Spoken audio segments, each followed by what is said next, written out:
Before we begin, let's just appreciate this classic theme at the beginning of every Final Fantasy game.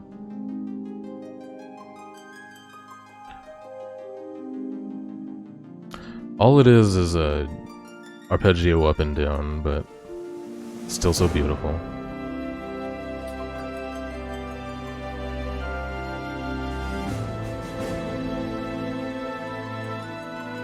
What's up, Rain Soul and Hank?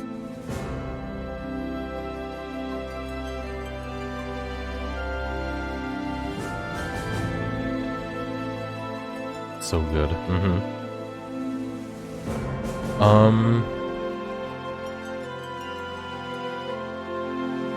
I remember talking about this when the game came out over 2 years ago, but that circle above the meteor, what is that supposed to be? What is it?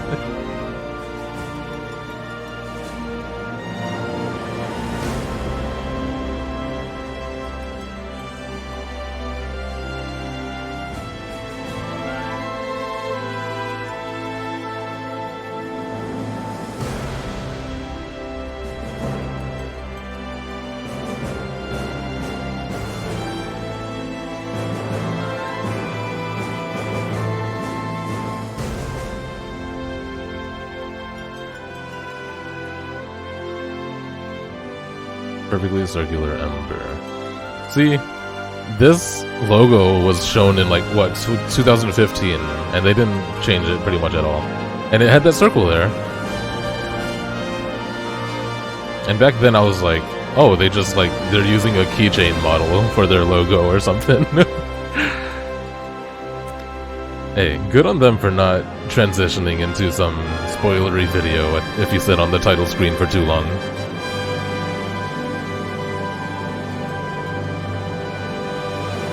I don't want that. Nobody wants that.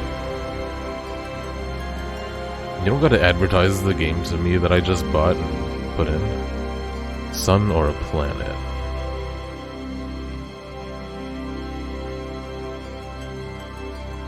In which case, I wonder if that's not the meteor at all. That's the planet getting hit. And that's like the moon or something right there. Yo, transitions smoothly back into the intro.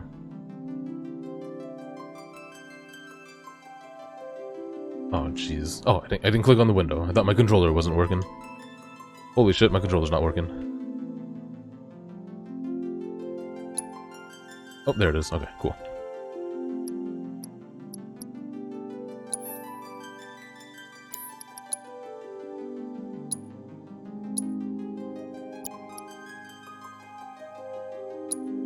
I actually want to remember.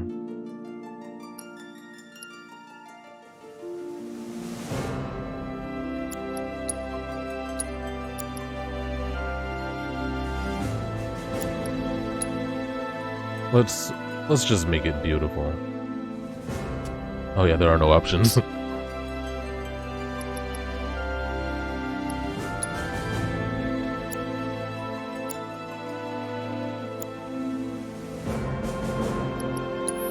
So I've been playing on my Steam Deck a little bit, so that's why I'm already in Chapter 5. I think audio might be able to come down a little bit.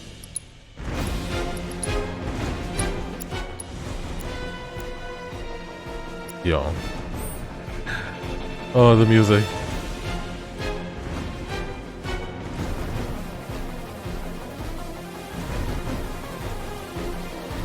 I couldn't hear myself talk, which is hard when you're streaming.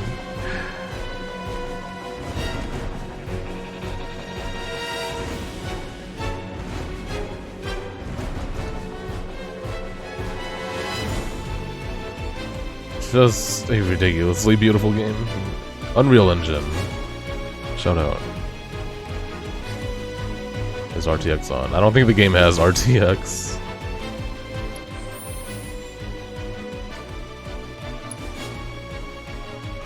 You know what else Monolith doesn't have? A photo mode.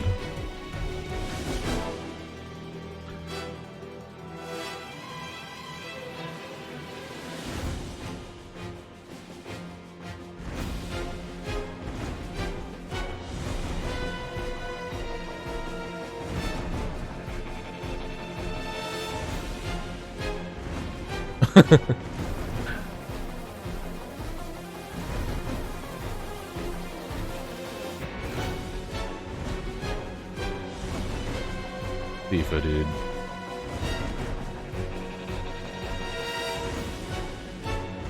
Look at that hair. It's so good. She's... Oop. Even the skin, like... You know, skin has a very particular way it bounces light. Because it absorbs a lot more light than it bounces. I watch a lot of graphic design stuff. They just do everything so perfectly in this game.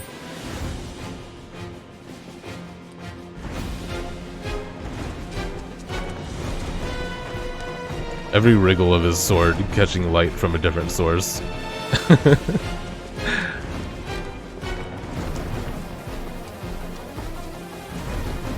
Oh yeah, PS5, no doubt. Easily. Also, this game is not really well optimized for PC.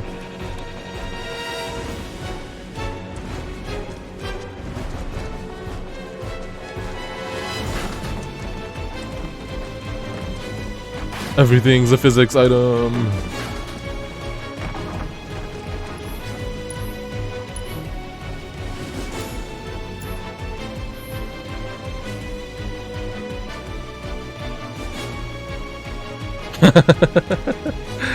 You're right, though.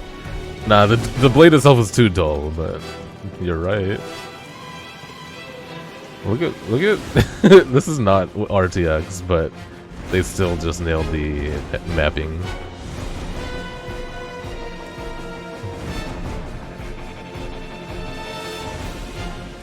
Give me a sec. The game is gonna look frozen.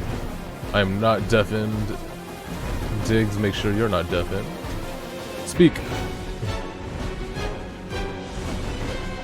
I might need to turn the game down a little bit again. The blade is dull, but she is not.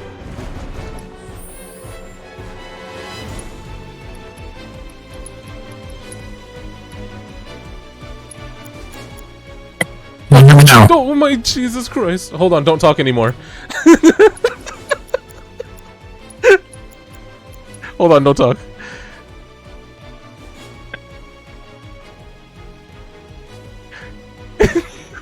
Okay, can you say something, please? I turned it down a little on my end as well. Okay, no, I'm adjusting you as you speak, so... Yes. Chat, help me out here if he's loud or not. I can't tell. I have the Welcome stream back, muted NBK. because I couldn't hear myself twice. Yeah, okay, I got you. Hi, Diggs. Hello, everybody. This is my first time talking to you with my voice. How cool is that? I mean, I always talk to you with my voice. This is my first time communicating with you directly with Yes, a voice. I've had a rare stream or two, but I've never actually talked to someone else on stream in person, and I got a new mic. Mainly because my headset has a hole in the cord and I could see the wires. Yeah, So I that got a tends to happen. cheap Blue Yeti, so it wouldn't sound like absolute shit and just a little bit shit. What kind of mic is it? Is it like a dedicated one or still? It's a Blue Yeti mini USB. It's still a little hard to hear you clearly. How bad do I sound? It sounds cheap, very cheap. It's pretty bad. Well, I didn't do any testing, so Like, for example, that sentence you just said, I think it cut out maybe 3 or 4 words at the start of your sentence. But whatever. We can't do anything about it, right? let me check. What's the positioning on it? Is it right in front of your face? That will probably help a Yes. lot. Okay. Well, anyway, let's just... If we can't figure it out, let's just enjoy 7 Remake. And... Digit, if you're okay with it, I wouldn't mind if, like... NBK and Rainsel want to hop on with voice as well. Unless you're shy, then just let me know. I'm stressed because this was supposed to sound better. Well, I heard that entire sentence, so that's nice.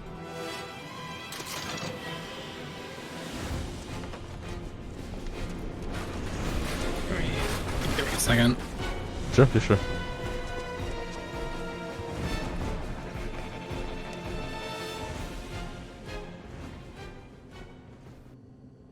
Yeah, like I imagine... Oh, well, you're very quiet. Hang on, I gotta turn you back up.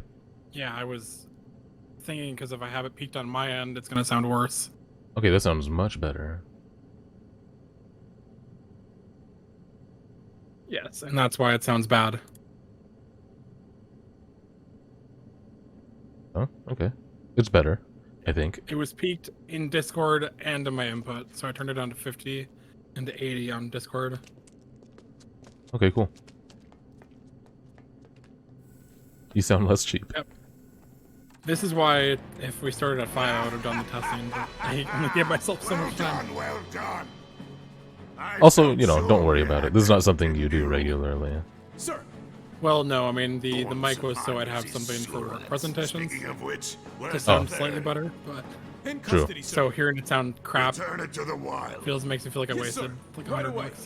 bucks. No, it sounds better now. We just had to Yes. do whatever you did.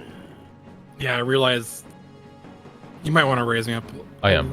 I can raise myself up a bit more. No, I'm slowly doing it as I'm listening to you. I'll max it in Discord because it shouldn't peak there.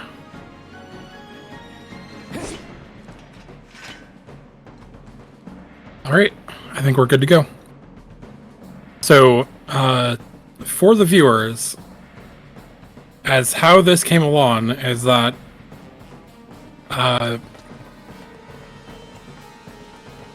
guess okay, I have to mute myself. I have to mute the stream because it's driving me crazy. So I won't be able to hear the music, so Yeah, you should probably do that. turn me down a little bit more on your end. Oh. Oh, too loud now. Okay. Yeah. I got to alt tab. Like constantly. Thank you for bearing with the technical difficulties. We did no preparation. I literally plugged in the mic while I was eating dinner. So. They don't care. Yep. So I'm not a big Final Fantasy fan.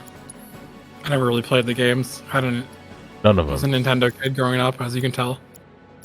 None of them. The first, well, the most distinct memory I have of Final Fantasy was in elementary school. A few kids said I wasn't cool enough to play it. Oh my so- gosh. Kids are brutal. And you know, I had a Nintendo console, and the only game on the GameCube was the Crystal Chronicles. Yeah. So, and like, I'm not gonna buy that game as a kid. True. Yeah. I don't see myself I didn't buy it picking as that an over adult. Wind Waker. Not that that's a bad game. It's just not what appeals to me, and I chose.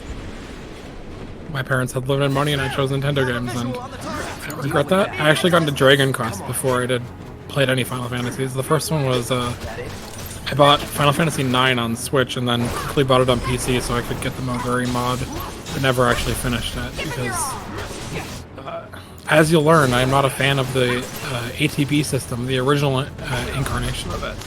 That's funny because I grew up with that shit, and I always got excited seeing it in games. So, if I give a 9 or even the original 7 another shot, I might learn to appreciate it. So I played part of 9. I played through the first, like, I don't know, 12 or so hours of Final Fantasy 15. Did not like that game Mm-hmm. too Most much, people. but that's just because of my personal preferences. I think I think the open world and road trip kind of cancel each other out a little. The road trip aspect where you're always supposed to be driving. I But love that's just my personal opinion. It's valid. It does a very good job with the road trip vibes, but like,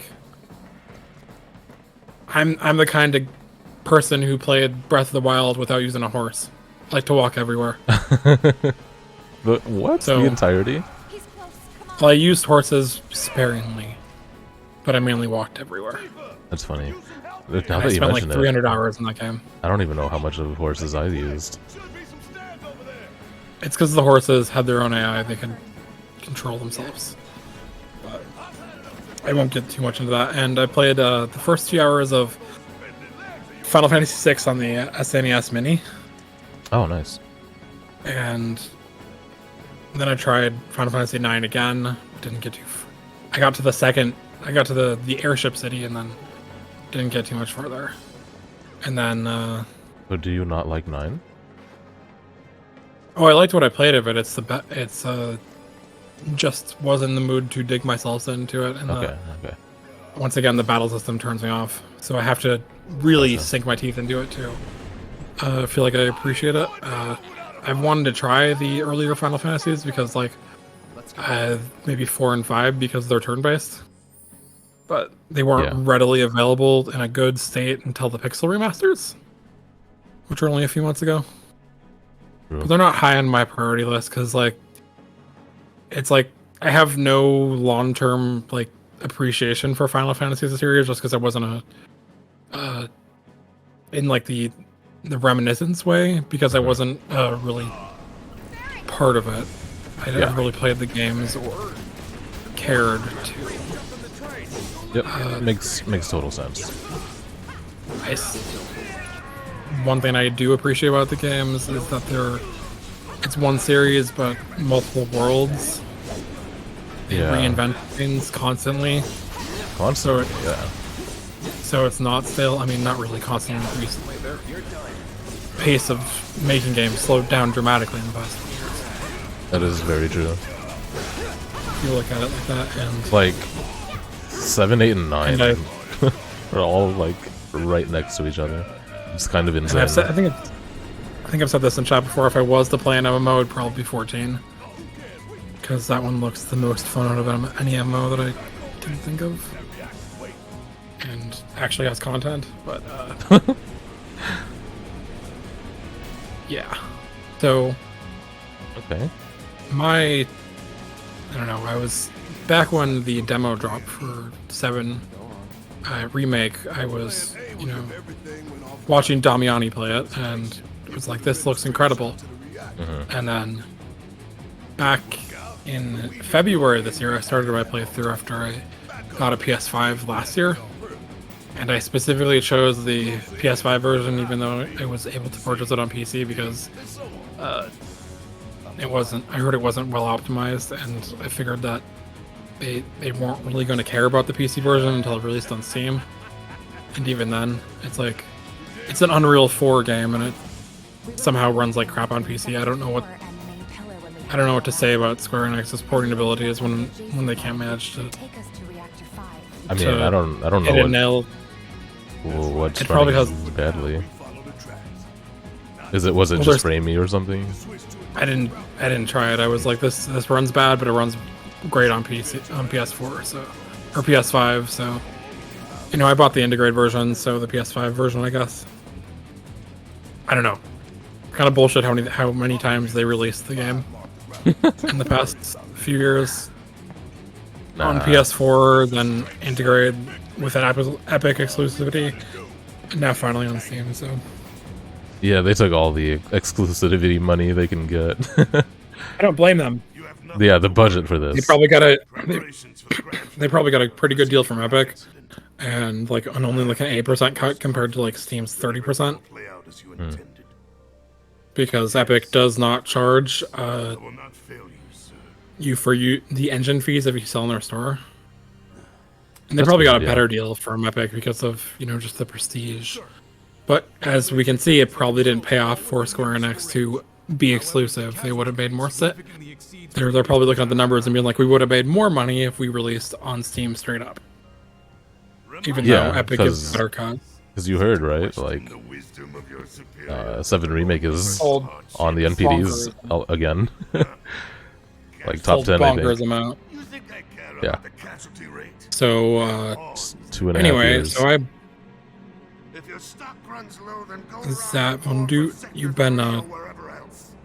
you've been praising this game to high hell, and when I mentioned I was going to play it, you were like, we need to talk about this. And I was like, well, if we're going to talk about it, we should do it in person, because if you've seen me in chat, I write very long comments. Oh yeah, that's what triggered this. Very long messages, and I have a lot to say about this game. Yes. I mean, I can. I'll mention I started in February, then Elden Ring came out, so I didn't play it again until last month. I do remember that. And I got to the middle of the chapter where you are in Sector 5 with Aerith. And, I just wanted to play Elden Ring. And I don't regret it. And this game, I kind of wanted to be in the right mood to pick it back up. That's why I finished it in like less than a week, the remainder of the game and the DLC. Did me bugging you about it help at all? Not really. I play things on my own pace. Okay. If I got to it next year, I would have got to it next year. It's But you didn't, thanks to me. Oh yes, take all the credit. So my first thing I'll say is that when Final Fantasy VII Rebirth comes out, I'll probably be taking some time off of work to play it. Yes, that's what I want to hear, baby. And a little context for when I started playing this in February was that the game I beat right before it was another JRPG called Ys 9 Monster Nox by Nihon Falcom. That for a little bit. Yes, and I love Falcom games. I'm a huge fan of the Ys and recently the Trail series. And that's like an action JRPG. And that game is so low budget compared to this one. You can tell it's on an old engine. Well, most JRPGs are in comparison. The graphics are shit. They went with a weird choice of being in a prison city where everything is gray.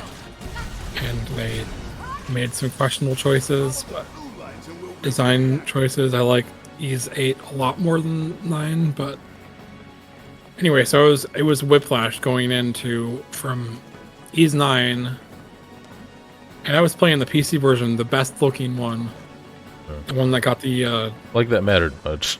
magical porting treatment from Durante, who did the Dark Souls fix back in the day. But so yes, going from Ys 9 to this game was very much whiplash. I was just very impressed with Chapter 1 and the set pieces. Going from a very strong opening, I would say, going to the bombing mission. Incredible, dude. The transition in the beginning, from the opening CGI to gameplay was almost indistinguishable. It was insane when he jumps off the train. I know just a teeny bit that they switched from CG to in-game, but still, it looks better than... This game looks better in motion than any of the original cutscenes from the original game. Yeah. By several magnitudes. 1000%, yeah. Technology. Okay, one thing I wanted to bring up is because you don't have any experience with OG, like, I wonder how much less it meant to you to see that scene of him jumping off the train. Something so simple, like, to a lot of us was very meaningful. Well, back when the game came out, like as I mentioned, I saw that 2 years ago in the demo. So I've seen comparisons to the original, where he jumps off the train, and by itself, it's a good opening. It's a great scene. There's not really much to say other than just there was a wow factor, and the reason I kept on bringing up Ys 9 was this is a game that came out a few years ago, and it still gave me whiplash. So, whereas if you just played the original before that hand, you'd get whiplash. And something I know about that's going to be prevalent is that I've heard people say that the original game is, or at least the original section in Midgar, only takes a few hours to complete. Yeah. Which, oh shit, sorry. I don't know. I don't know how few. If it's like 3 to 8. But I would say think 2 to 4, from what I remember. 2 to 4, Yeah. even with ball market and everything. I think so. NBK might be able to speak to that. I have bad memory, as everyone knows. But yeah, the amount they fleshed out is insane. And from what little I know about the original game, which is mainly that it's set in Midgar, there's in that Aerith dies. That's pretty much all I know, and then you get some crazy summons at the very, very end game. Well, yeah, you get them throughout the whole thing, but yeah. Yes, but I've only seen a stream of like the very end game, and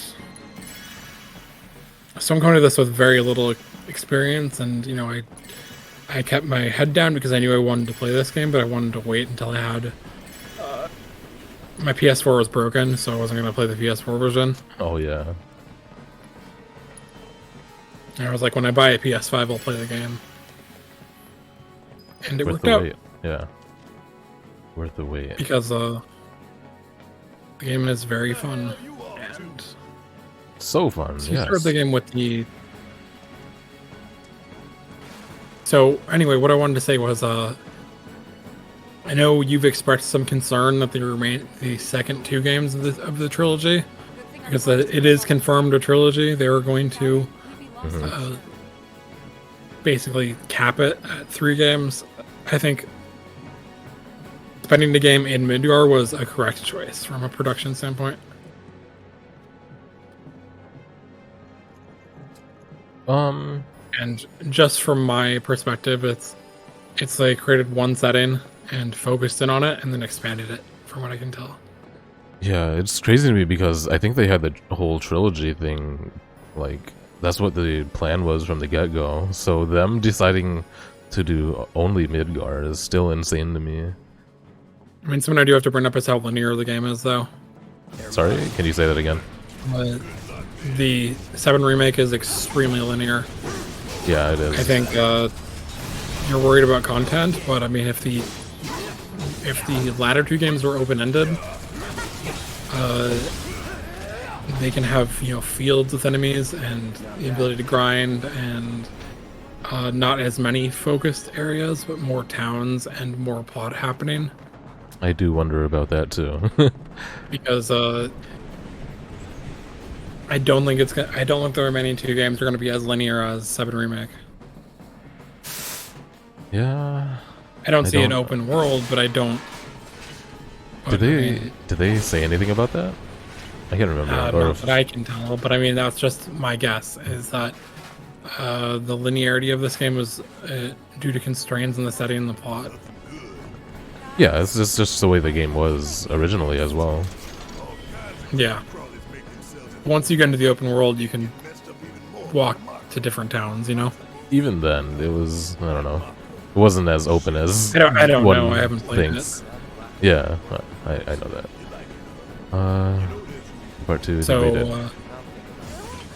I remember they said stuff about 16 Rain Soul, but I don't recall them confirming much about they have confirmed that 16 has wide open areas, but not open world. Yeah. Which I think more games need to do. Different teams and just completely different engines as well, so I don't even know if they can technically share resources. They can share assets. But it's like, this game is built on Unreal, and there's the amount of scripts they had to build on top of that, and blueprints and everything. Just how cutscenes happen and then it transitions almost seamlessly into gameplay is something that I was like, this is going to take a lot of work. That's so good. They do it a lot too. They zoom the camera in on Cod's back, kind of just snaps into place. It's a very good effect. Yeah. So, how much... Sorry, is there anything you want to say? No, ask your questions. I have topics afterwards. How much of the story were you able to put together? I mean, there's a whole lot of bullshit that's foreshadowed. You're good at this. I think there's a lot of references that only people who played the original game and like the spin-offs or like the side games might understand. I know the main points, but there are just things that I can't possibly know from my experience. Like, let me give one example. So, the main villain of Final Fantasy VII is Sephiroth. In Final Fantasy VII Remake, he is the main villain, like almost like the final boss, but kind of in a crapshoot way. What do you mean by that? Because he's really only introduced through Cloud's Sephiroth's specific PTSD. Yeah. Cloud has PTSD for Sephiroth and Sephiroth only, which I think is a fantastic plot device, but I mean, he's almost non-existent in the story. They do a much better job at setting up the Shinra executives as villains. And that's for a purpose, and I can forgive the game because it's like here are the area villains, and then here is the overarching trilogy of antagonists, which I guess that counts for something. Yeah. See, when you mentioned that, like, I actually don't recall when they introduced Sephiroth in OG at all. Like, I don't think you know about him through the entirety of Midgar, maybe. You probably don't. That's why I think the PTSD was a very good touch. Well, if Cloud didn't have Sephiroth specific PTSD, the main villain would have been terrible. The final boss fight, or not the final, the boss fight against Sephiroth would have been terrible because it's like the game. I'm not even sure that was actually Sephiroth. That's how much of a crapshoot I thought it was in the game specifically. I thought it was fine from a trilogy standpoint because you need to introduce the main villain. Well, as far as I'm concerned, that is him. Yes, they did, but they did their legwork and set him up, but through PTSD only. And then he just managed to appear in the Shinra headquarters to steal what is it? The Genova woman. The one who leaked purple goo when they took her to the director's office. Oh gosh, you're like reminding me how hazy I am on everything. Yes. Yeah. I don't know how it compares to the original game, but like that might have been Sephiroth, but then they also show one of the soldier rejects who are in like the black robes with a number on their arm. They also showed like Cloud running into one of those guys he thought was Sephiroth. So it's like I'm not actually sure that was him. Like the only maybe when they were on the bridge in I don't remember the guy's name. The scientist lab. God, Yeah. It's been too long. Hojo. Hojo, yes. When Cloud was knocked down in Hojo's lab, that might have been Sephiroth, but I wasn't sure because the fight happens in like a realm of imagination at the end, or not potential fate thing. It could have been fate creating a Sephiroth for Cloud and Barrett, Tifa, and Aerith to fight, but who knows? I mean, this is just my feeling is that he could have been fake, and they didn't do enough to establish that the villain was actually there. Oh man, this is like such a can of worms. Like it's hard for me Yes, to even know where to begin. I know how ridiculous that sounds, but I mean, No, that's my I mean, take as someone who.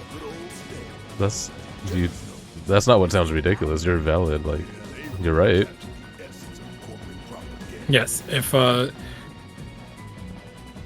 there's this theory that in Scrubs season 1, the janitor is a figment of the main character's imagination because no one else interacts with him. That's the same way I feel about Sephiroth in this game. Is that the only interaction he had with another person was the fat executive in Shinra seeing him. Yeah. And I think a scene between Sephiroth and the Shinra executives where they actually were talking to each other would have done wonders to actually make that feel more solid. Yeah, I feel like I didn't understand that when it was happening at all. Like, he's actually there. Or is he? And Like, apparently Soldier First Class just have an insane leash that they can just do whatever they want from Zack and Cloud and Sephiroth. Well, the fact that Cloud was even allowed to quit Shinra, yeah. that's like pretty I don't- surprising thing about the I plot. wonder was if that they would- ever, like, talk about that at all in any other material.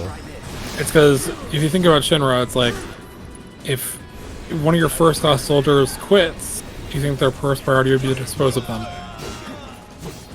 Maybe it is. But he was just like an ex-soldier, like he had just quit, and they didn't treat him like he was like, oh no, you need to be removed from. Yeah, You that's can't live anymore because you're our product, not a human with their own volition. So that kind of felt weird that he was just allowed to quit It's a good or point. allowed to go AWOL.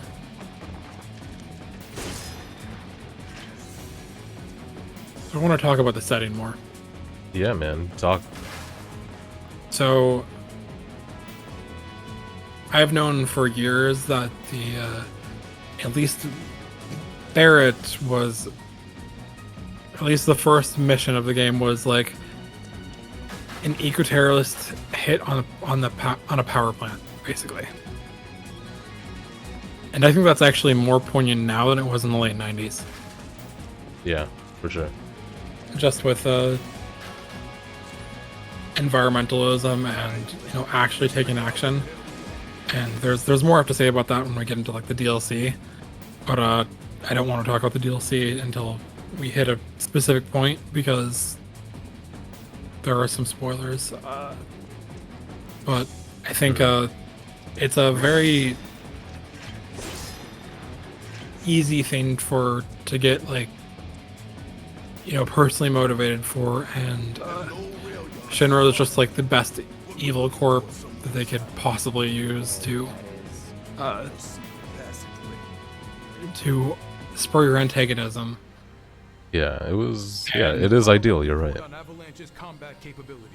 It's like Shinra. I thought of this on the drive home, but like Shinra as a company does a better job of being like, this is an evil corporate nightmare future than any of the companies in Cyberpunk 2077.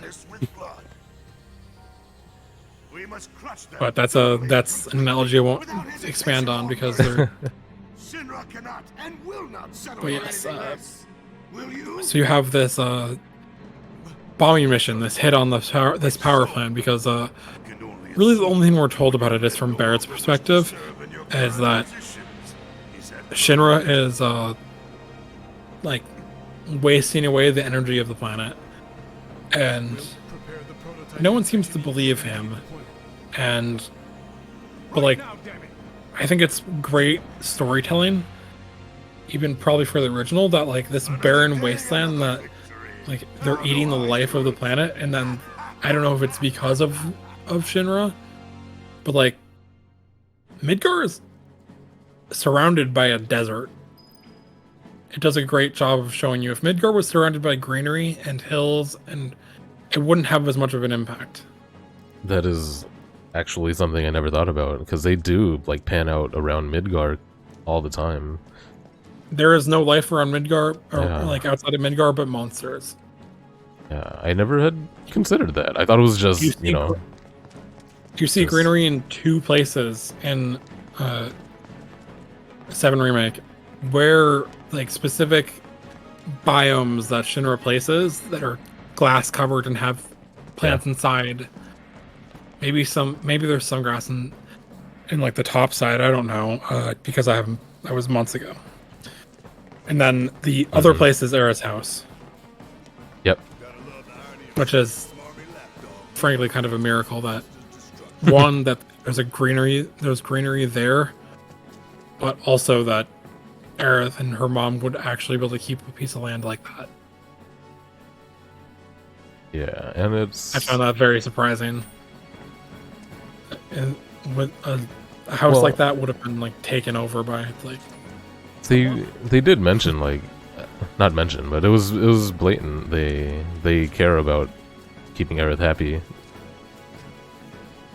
to a degree, of course, because she's important to Shinra.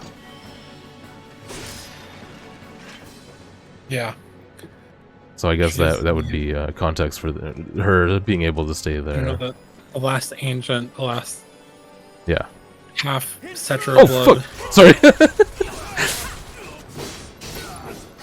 Try this. What happened? Nothing. I just got scared. That's all. Keep those gloves up. Sure thing, coach. Okay. Sorry about that.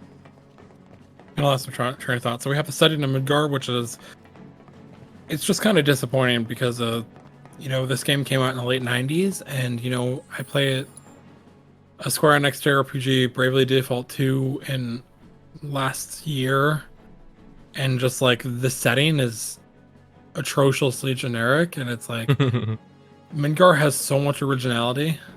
It does. It's like this is a place that exists basically, Hmm. and That was a beautiful part of the intro of this game is just seeing Midgar like more realized than it was in the 90s. yeah, you have this giant city that's basically a huge structure raised up in the air because the surroundings are all monsters, and the only way to avoid the monsters is to raise the city up like 2 miles in the air. I don't know if that was the reasoning they did that. Does it say that somewhere? It doesn't say that. Oh, this that's is your my- interpretation. Okay. That's my interpretation of it. Is like, why would they build up when they could just build, you know, around? It's like the reason you build up in the air is because, well, one, they had an insane amount of natural resources. Guess there's, I don't know how they get food. Maybe there are factories where they grow food, but Okay, well, sorry to interrupt again, but this is like bringing to light. You have no idea what else is out in the world, huh? Like the other towns and cities and shit.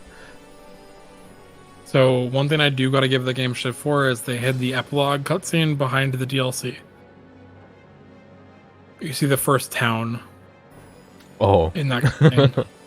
true. I was expecting really. a cutscene after the credits of Like, the main game. Not really, You see the first area that I think Rebirth will start at if it doesn't start with the cutscene or flashback or whatever. And it's like it's I know there was a place called Wutai. I know there's Golden Saucer, but I don't know what they look like. I know nothing about them. Oh, good, this fucking looks. Jeez. Yeah, they put a lot of effort into lighting this the subway tunnels, which I don't really understand practically because they when residents go up to Midgar from the slums, they take a train ride on what seem like flat tracks instead of like angles. just maintenance, you know. Yeah. But yes, there is a great amount of symbolism in like a giant industrial factory city with where the elite live on the top plate in like a very nice residential area, and then there are just beneath every single plate there's a slum underneath it. Almost like contemporary or modern even, right? Did that surprise you at all, or? No, because I knew it wasn't a fantasy game. In that sense, and I'm known from like the way people dress. I think it's based on like the 50s. Yeah, that's what it feels like. Even the architecture felt 50s-ish. And it's a very good choice because seeing everyone dressed in like 50s style clothing is, except for like the main characters, is you know, just a nice thing to see, not going for modern fashion as well. But who knows? So that's my Yeah. But yes, what I've been trying to say is that like the setting is so dang imaginative, and creative that it just depresses me that a lot of games don't put as much effort into like the world building. That makes me happy to hear that Uh, you were into it. Like 9 had good world building, but you had to search for it because it was hidden under a fantasy veneer, you know? I suppose, yeah. I loved 9's world Like, building. I Compared only to know 2 places. I only know the original starting town, which is generic fantasy, and then the yeah, airship town, which is crazy imaginative. But Lindblom. Very cool. but yes, so Midgar is an excellent setting. They did a lot to make me like it, and I hope the rest of the world is as impressive. Although I don't really see them going back to Midgar. Maybe. The story in OG does call for it, but I do wonder. Okay, so because they like Sephiroth is the main villain, but like they did an amazing job of setting up Shinra as villains in this game, and I would hate to see that go to waste. I don't know in the original if you still fight Shinra over time. I probably should not tell you much then, right? You can Oh, if shit. you really I want just to, died. but it's like, Yeah, they're definitely still a thing. are you playing on hard? No, I don't have hard mode unlocked. Okay. So yes, Shinra is, at least their executive is a fantastic villain pool, and we'll get into that Sorry, little later, I'm gonna interrupt again really quick. NBK, I noticed you're in voice. Did you wanna say Yeah, anything? I'm just here to hang out. I don't know if I have much to add to the conversation, but Okay, feel free. I'm just popping in. Cool. Hello, Digit. Hey. Yes, I'm kind of rambling, but there's a lot to talk about, and I didn't write notes. There's so much.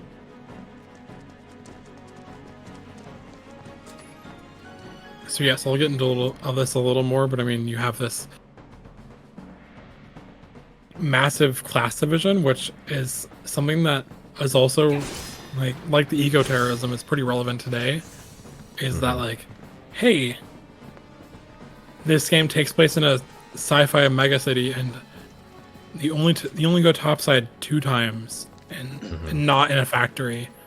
One is to visit the suburbs, which was a mission they added in from the original. Which was not in the original game, not at all. Correct. And the first time was in the wrecked sector. I don't know what sector where they blew up first. But yes. Traversing the streets. I imagine this is right above Sector 7, because that's where Jesse's parents live. But also, it's probably not that important. I don't think NBK? Sector 7 is where Jesse's parents were. I think it was a different sector. That section, though, where you go to the suburbs, I think, was a very good addition. I think it really added a lot, because you don't spend very much time, well, I mean, I guess outside of that first time in the opening, you don't really spend, like, any time at all on the top side Yep, in Midgar zero. in the I original. think literally 0. No time at all, and the thing you do So- is you go to a small family home. It's meant to give you empathy for, just the regular people that are in like the middle class rather than the lower class. Yeah, for sure. Because, like, yeah, going back to what you were saying before about, like, Midgar actually feeling like a real place and feeling very lived in, like, that's something that was definitely, I wouldn't say it was lacking in the original, but, like, It wasn't. Yeah, they it did wasn't. they did a lot to make it feel more real. And I think, yeah, like, having, like, that scene with Jesse's dad, like, being sick from, like, Mako poisoning and stuff, and he's just, like, a regular guy, he's just working, he's just trying to support his family. He's not some evil mustache twirling villain, he's just a guy. Or doesn't And, care about like, scientists at all. yeah, but it adds a little bit more nuance to it, I guess. Significantly.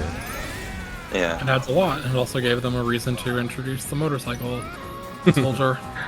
Yeah. Roche, baby. Which is still a mystery to this point, by the way. He'll No definitely appear. nuance there. This crazy motorcycle anime bullshit. Welcome, Sir Fluffy. Welcome. Coffee. We've just been blabbling for like 30 minutes. Blabbling. I noticed Come on, you haven't talked about the DLC yet because I wasn't going to burn it up with it. Explicitly mention it in case you popped in. Yeah, do not mention it yet. We will talk about it later. I don't have too much to say about it, but Oh man, goatee. so yes, Did that come out this year? Last year, Last year, yeah, last year, okay. 2021 the game goatee. does almost nothing to like they could have done more to address the class division, but I mean, we were talking about the how they go topside to visit Jesse's mom and eat dinner. She's and got it how- going on. Yes, Sorry. and how the like that provided context for why they needed to fight Roche. I was like, yeah, and then that introduced the boss fight against the motorcycle guy. I didn't remember his name. Yeah, Who treats the Roche, motorcycle Rush. like a gymnastic balance beam and still somehow manages. I feel like Roche explicitly exists just to provide fan service for the Advent Children fans. It's just like, here's more of that shit. I don't think they do. They okay? Do they ever say his name in game? Because I think I never knew how to say it. I believe they do, yeah. Mm. I think. At some point. Maybe. Maybe. I think they have a. Do they have So a bestiary? I don't know. Oh, they don't. You're right. Dang, that would have been nice. With like Yeah, they do. rotating 3D. Oh, they do. If I'm he had a pretty health sure. bar, then he probably had a name. Enemy intel. There we go. Oh, my stream is frozen. Yes, enemy intel. Shh. Yep, Oh, he would have yeah. had a entry in there. Yeah. So, he's here. I still wish it said his name out loud though.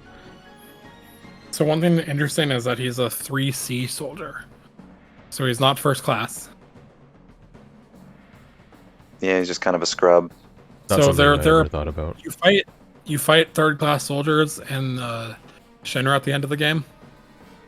But it's like compared to like the first class soldiers, they're treated like heroes basically. They have more freedom, it seems like, from what I can tell. They're on the front lines and they're really highly respected. I don't know, that's just an observation, is that like the below first class soldiers seem to have less freedom. That's my observation. It's not something I ever Yeah, noticed either. So good call. They're more just like advanced grunts. Yes. They are just soldiers, not They're like not some elite failures, task force. They're Oh, Shinra soldiers with weirdos. less armor. Yeah. Yes. And First class, you get less armor but bigger swords. You have one shoulder pad if you're first class. Mm. Oh yes, shit! Ooh. you can All right, I'll let you do it. You Somehow, said, "Ooh." fights yeah. evenly with the first class soldier, which is kind of weird in the context of the game. I would have liked it if they had actually made him a first class soldier in the lore, Thank you, Sir Fluffy. or at least the second class soldier. Do we ever see a second class soldier? I have no idea. Yeah, I don't know. Like I have Like in the lore at all? Probably. I- something. I wonder. I know the Or Fluffy least- would know. I mean, you'd assume if they have first class and third class soldiers, they would have a second class.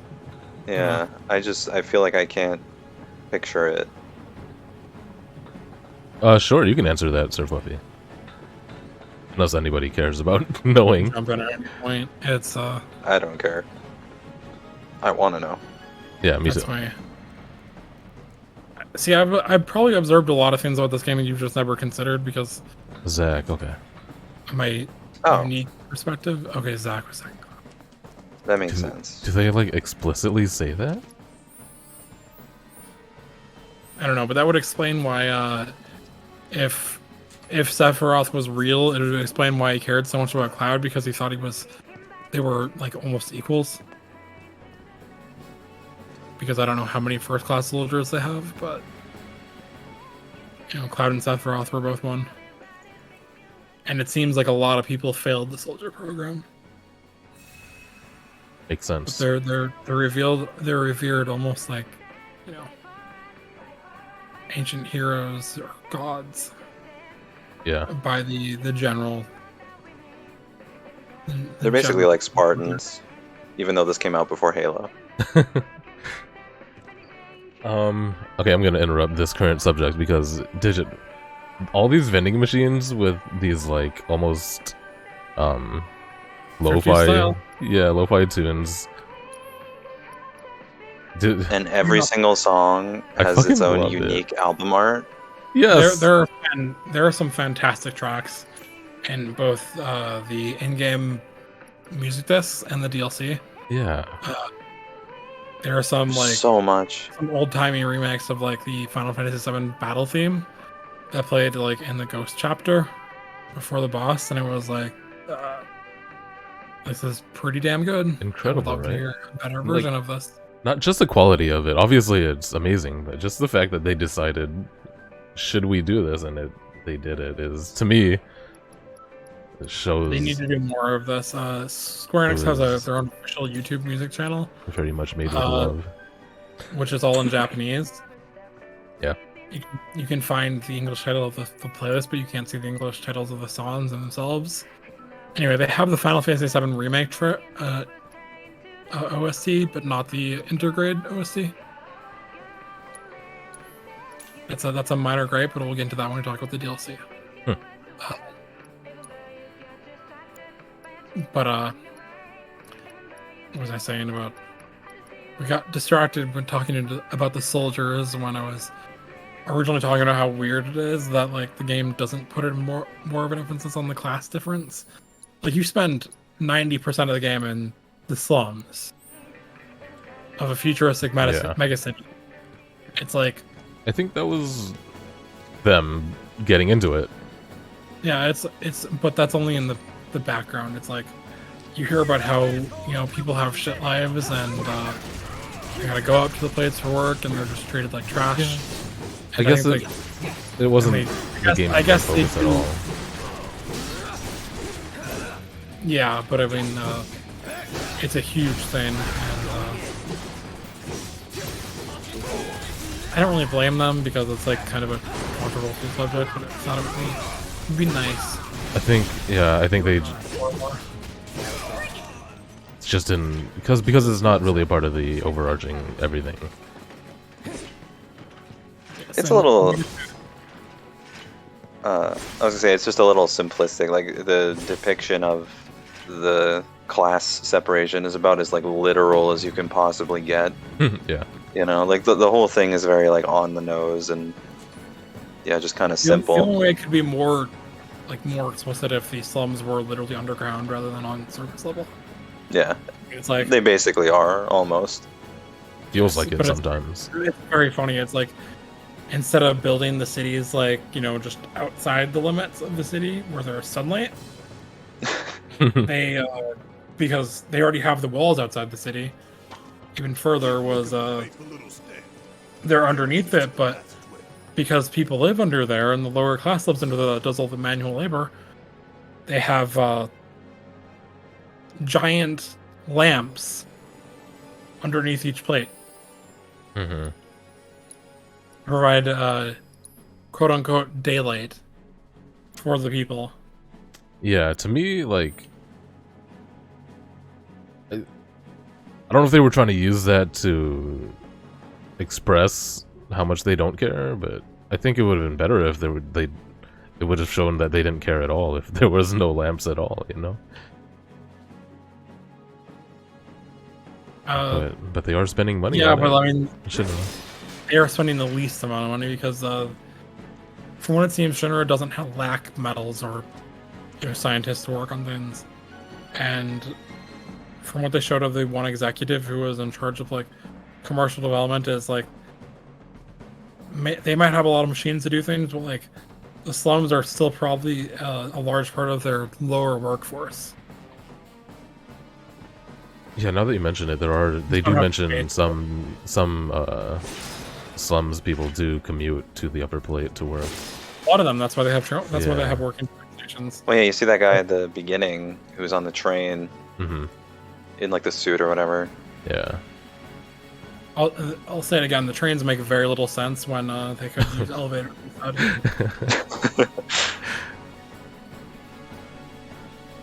But who knows? Anyway, Midgar is a great city. It's a good depiction of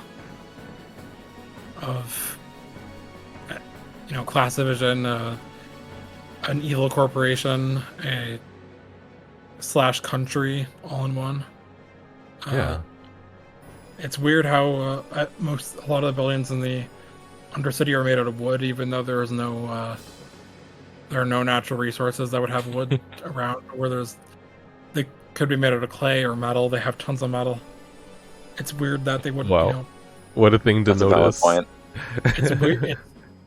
It's also like they're kind of just dumps. Also, like all the waste goes into the slums, but people live there.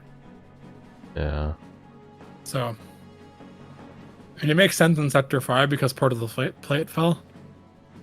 But like in Sector 7, you think there'd be less trash. I don't know. That's my take on it from that perspective of just trying to think about the city realistically. That was a lot. That was excellent. Your analysis. I like scale in games. Like whenever I view a city in an RPG, I like to think of it as being proportional to like, hey, there are 10 billions in this town. That's supposed to represent like a few hundred. But they have the resources to actually put that together. And in this game, they went through the effort to actually make the city in the it might have been an LOD, but they made it. What is LOD? And the level of detail, it's like Okay. when you go in further, when you're close up, you have a higher quality model. But when you're further away, they lessen the quality. Yeah, I get it. So, like the big far away of Midgar isn't like a high quality model in the close up. It's just like a flat image, right? It's trash. Yeah. Well, they improved it in the PS5 version. It looks much better, yes, on PC as well. Incredible, but I mean, Digit gave his life story, Sir Fluffy. Yes, you'll have to either rewatch it or I don't know. I was talking about how I approached Final Fantasy as a series and why I played this game and some other games I played by and compared them. I don't know. Basically, just a lot of talk. Very chatty. Yeah, you can get back to the VOD later. Get back! But yes,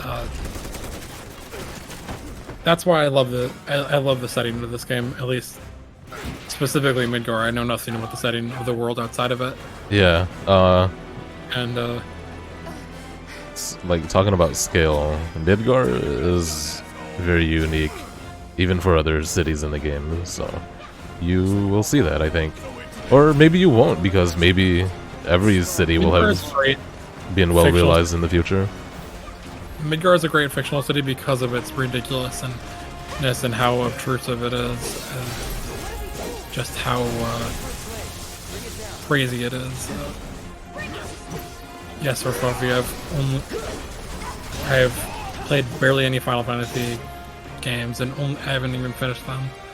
And literally the only things I knew about this game was that it was set in Midgar, and well, specifically this game and the first two hours of the original, and that Aerith dies at some point, which is a spoiler I couldn't avoid even if I wanted to. Oh yeah.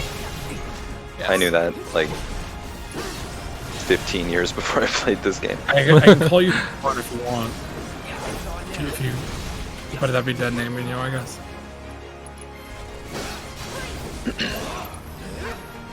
Or Fluffy Munch, your Discord name. But I've called her Fluffy Munch before.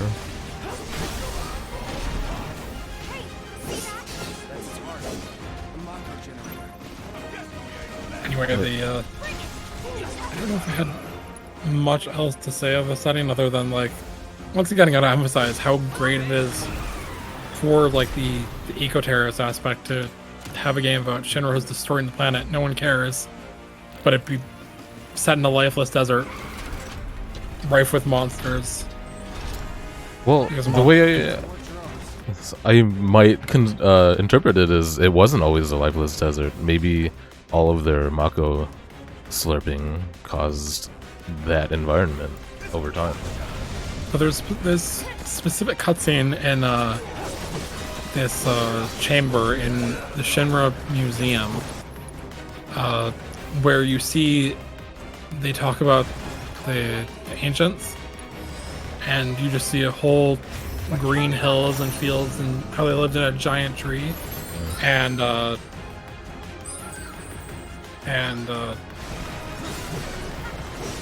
they what was I trying to get at? They show a meteor hitting the civilization of the ancients. It's rendered in their in-game graphics, but as soon as they do that, everything goes to desert basically. And I don't know if that's an artistic interpretation from Shinra, that basically because the ancients died, the planet became a lifeless mess. And some propaganda. Yes, and because it makes it seem more appealing. Like, this is how it was when the ancients were their civilization in paradise. It was green, it was beautiful, and we want to reproduce that with. I think they call it Neo Shinra in the game, but it's just like the icing on the cake. But they're planning on abandoning Midgar and all of its glory to build a better city. And I don't know how much of that was just like, because you got to imagine it took. In the game, it probably could have taken dozens of years, if not hundreds, to actually build Midgar. Yeah, I mean... Yeah, it's very ambitious. Like when the president probably had two family members, his dad and his grandfather. I would guess, just from the scale of the city alone, I would say it has that legacy. Makes sense, yeah. But who knows? That's just me. Yeah, they don't really have to abide rambling to about the a rules game. of building a city. Yes, rambling about a game that I know the least about. I'm not anyone here. So. Well, no, all of your analysis is definitely way beyond the things that I would have noticed. So. Yes, I. Oh, how do I dodge this? I forgot. Go behind. Oh, I see it. One thing that I did remember is I'm pretty sure in the original game, when you leave Midgar, it is just all grass. I don't think there is a desert out there in the original. It isn't desert, quote unquote, but it is like grayed out, almost rocky looking terrain. I think it's more like around like Midgar itself, right? Yeah, that's what It's just like, whereas like yeah, in the remake it's like all basically just. My greatest hope brown. is that when there's just a giant circle around Midgar where things are just dead because of all the Mako extraction that has happened. That would be a great, like, it'd be great for like Barrett to see it and be like, yeah, the planet is only dying where Shinra is. One thing I'm very curious about, and I don't really want any details because I haven't decided if I'm going to play the original, is the war with Wutai, but we'll get into that more. Yeah, dude. Yeah, it's like You probably should. My take on it from the perspective is that like Shinra is the aggressor, and like as soon as I saw the history museum, then it was like, well, they probably want the land. Or Wutai. Oh yeah. Is their new city. That was my know what that war is all about, man. They don't tell you, and that's why I was like, well, they want to literally abandon Midgar. So it's like, why wouldn't they? It's like, of course they're looking for a new location to build Neo Midgar. That was my take on it. Or there's some resource that where Wutai is.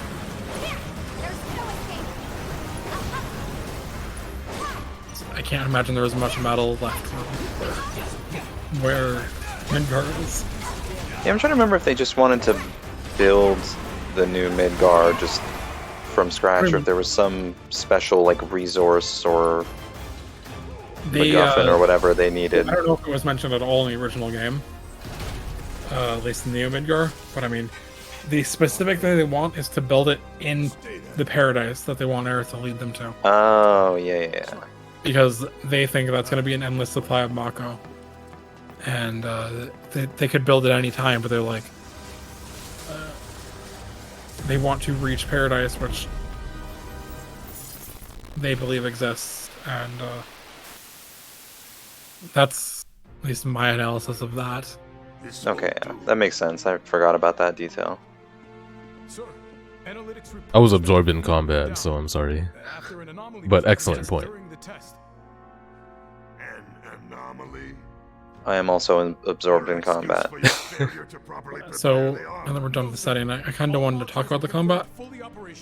Sure.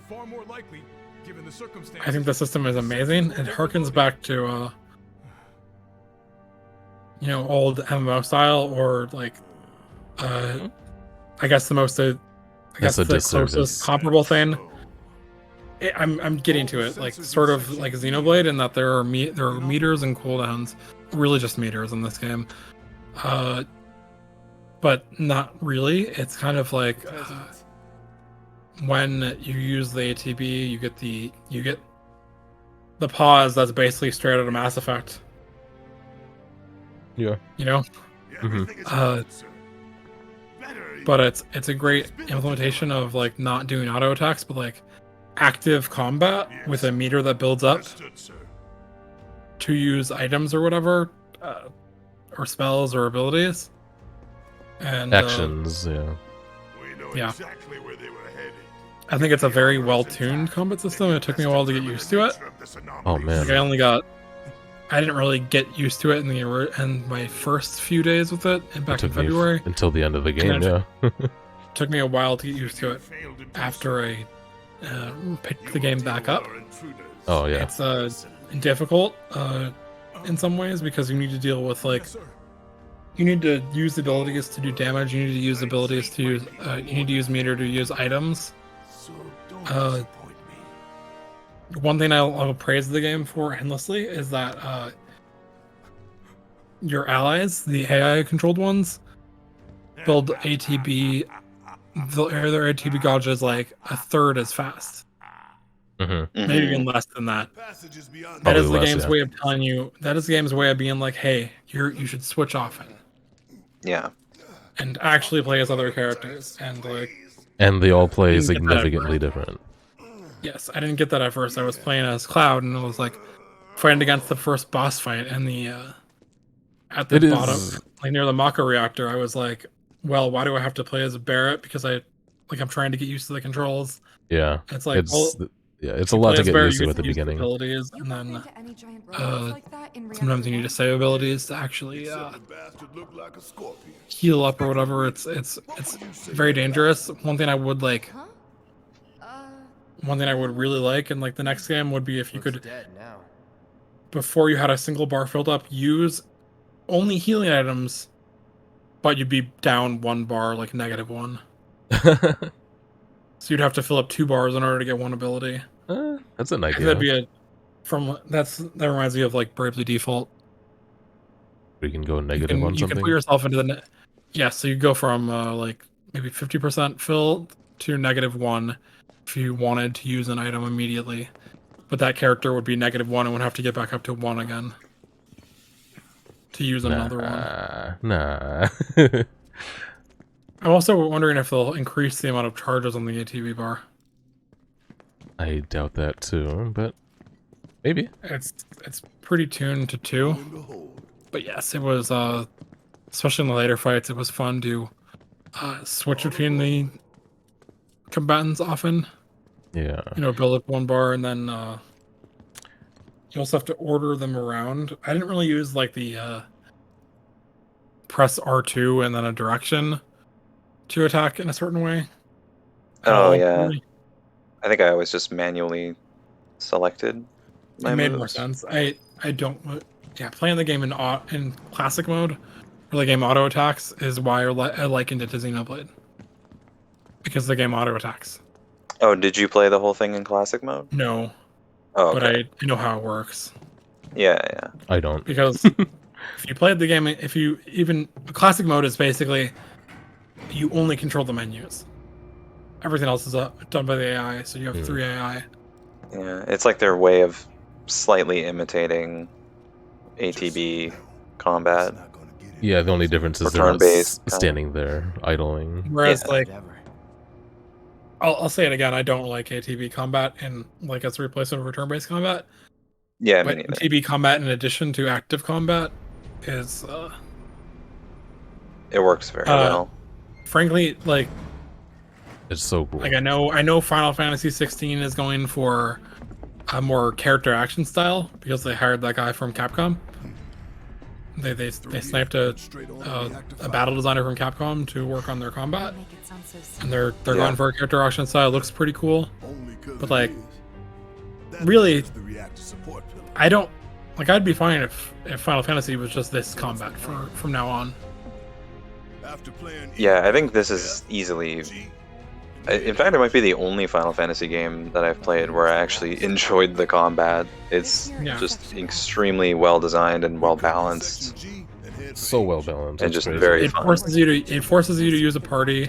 It gives you actual action. It keeps the classic ATB system that they're so obsessed with, and does it well. It really forces you to balance your like make decisions about what you're going to be doing. Am I going to be am I going to play as Aerith and use her slow attacks for a while to set up some wards on the ground? Am I gonna quick switch to Barret and click the triangle and just build up an entire bar of ATB in a single attack? Yeah. So that I can get another one in, and you can switch to Tifa, build a bar up really quickly. Yeah, it's so satisfying to like once you get a hang of it, and then you start like setting stuff up, and like I forget how it works again. What is it called after you stagger an enemy, but like you can increase the damage multiplier? Break them. You break them or whatever. Pressure? But yeah, just like pressure. I don't know. Oh yeah, it was stagger and then pressure. Yes, you're right. But yeah, it's just like when you get that multiplier just maxed out, and you just get this huge combo, and you see the health bar just completely melt. It just feels so good. Yeah, Tifa has this really close combat hit that she learns from one of her weapons that just is extremely short range, which just builds up stagger. And then one thing I would do was or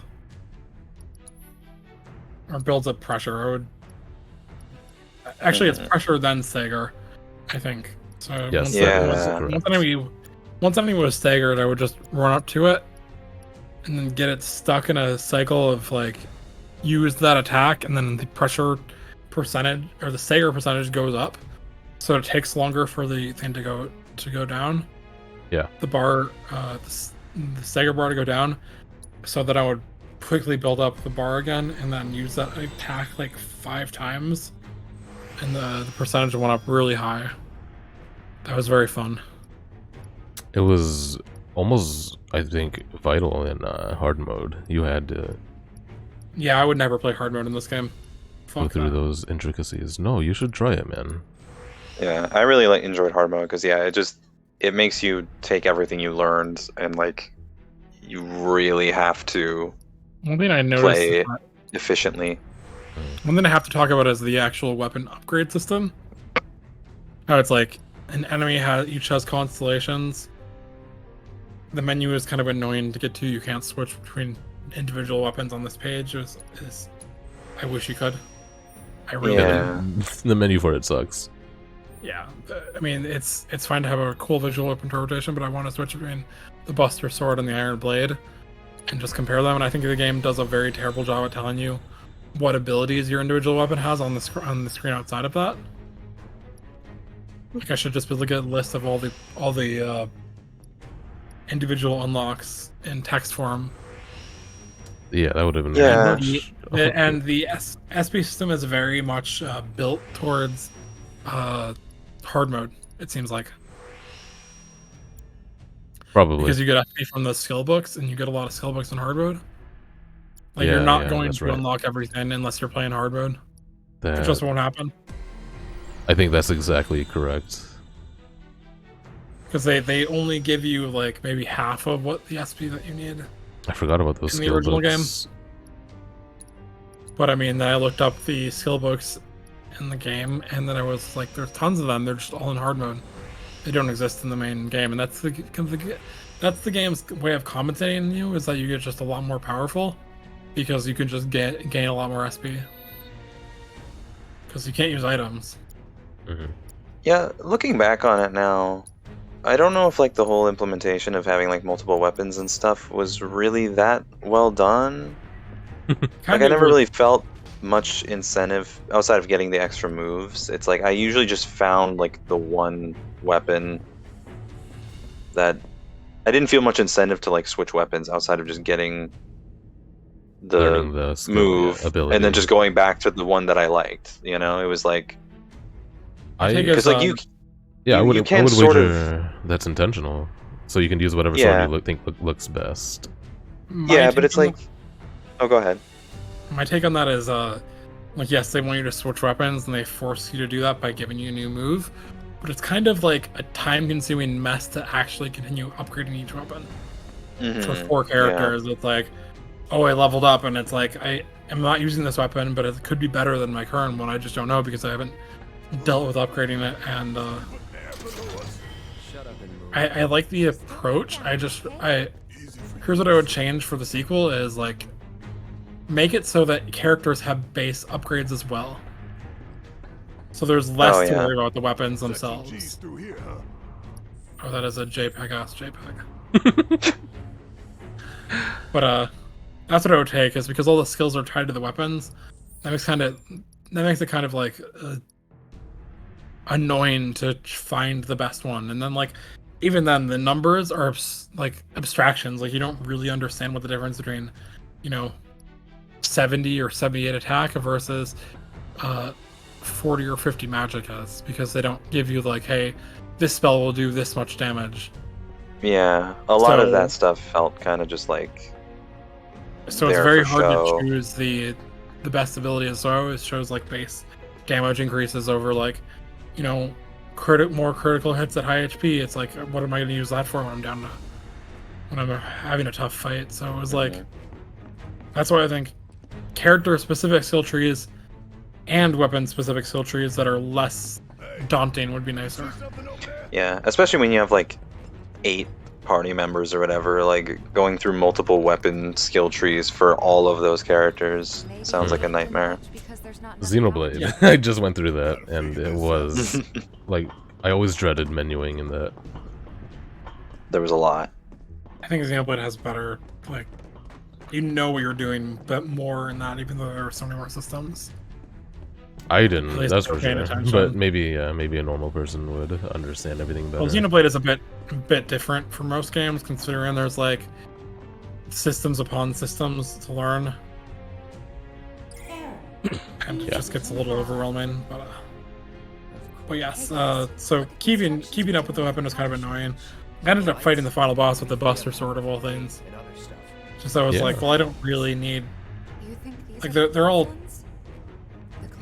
like balanced around like, hey, there's going to be a high magic one with low attack, like a few mid-range ones where they're about equal. One of them is just going to be worse than the other mid-range one because we need an extra move or something to find. But that bad one also has a really sick ability that you'll need, and then there's going to be one that's balanced toward magic, which I didn't really use unless I was playing as Aerith. Yeah, I think they knew what they were doing with the Buster Sword, because like I think they knew that most people probably just wanted to use that. Iconic. Nothing The Buster else. Sword is well balanced. Which is what I did. And yeah, it's like the most well-balanced sword Cloud has, and I feel like most people just naturally lean into slotting Cloud's materia to be balanced. I use the sword because he's always in there, you know? I used so it's like you're for a while. Yeah. You're probably gonna have like a bit of offensive magic with Cloud, maybe a little bit of healing.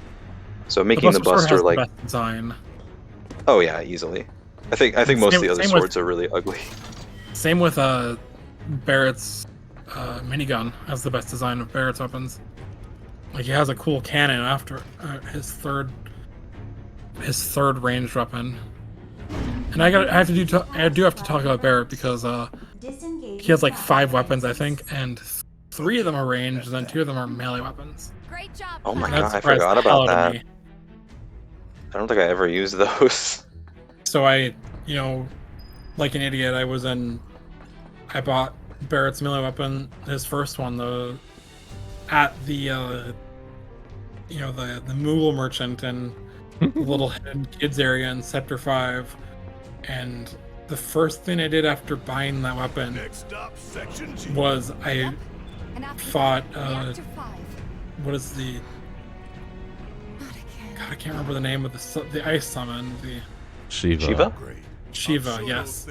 I was like, I should finally do the Shiva fight, but I didn't have Barrett's ranged weapon on. Oh no. And then so I was like, well, then I got the ability in that fight and somehow won because I was already over leveled for it. But Oh yeah, did you get Barrett's last weapon? with his last melee weapon or his last cannon? His last gun. There's the guy in the Shinra Tower who asked for like 10,000, or is it more? It's 10. He asked for like a bunch of gil. I don't remember if is it the guy that's They trick you. that was part of I don't remember, but it was like this cannon thing. He worked for the Yeah. mayor, yeah. Oh yeah, that I Yeah, probably yeah. remember because it was because I had the money then. They Let me I want to explain that because they trick you. When you talk to him, he just says, "Do you want some intel for 10 grand?" So most people, I think, would just say, "No, I think I know what I need to know." But if you do it, Oh no, then I didn't get it. if you do it, Cloud is like, "Wait, that's it?" And then he's like, "Oh, fine, I'll give you this weapon as well." So I definitely didn't do it because I'm a cheapskate. The It's- main way I healed in yeah. this game was I bought a ton of the like I just had a stock of like 90 regular potions and I would just use them to heal my party members. yeah. The One Final by Fantasy one. 15 method. Yes, because it was like this is the cheapest way to heal, and I thought the game was actually pretty tight on money in the first 2 chapters Yeah, pretty agreeable. because they don't. Maybe they could have items you can sell for money, but Yeah, yeah. I kind But, of I forgot mean- about that. But Yes, yeah, that's doing definitely it- something that. Oh, sorry. Yeah, Hmm? you can go on. You can continue. Oh no, I was just gonna say like, I do remember early on like yeah, money is very tight, and you kind of have to be a little economical, I guess, about the things that you buy and like your healing items and stuff like that. But by the end of the game, it's just like yeah, it's not really an much aspect so. of the game at all. My take is because you fight human enemies rather than monsters, so they actually have money. That's true. What I hated was when I started hard mode and I had all of these items from, saved up or whatever, and I just could not touch any of it. It sucked. And they You still can't even use them outside give of it. battle. Yeah, no, you can't. And they Oh, give yeah. it to you though. They make you earn it all, and you just can't use any of it. It's really funny. Yeah, so I will not be playing hard mode. Come on. No, I'm kidding. I don't really play hard mode in any games, and then I beat this. It was hard enough. I think the difficulty was hard enough. I thought it was hard, yeah. But you know me. Yeah, there's a Massive good level of respect- challenge. Massive respect to anyone who reaches that point and is like, oh, Barrett's a melee user from now on. Yeah, I did play with it for sure. I thought it was fun. I kind of disagreed with what you guys said too about the weapons looking worse compared to the Buster, but Oh no, whatever. No, I said the Cloud's best sword is the best one because it has the best design. I Yeah. said Barrett's minigun is the best one. I think Barrett's second gun is terrible, but his like cannon one is pretty cool. For All of Tifa's gloves look the same to me. Yeah.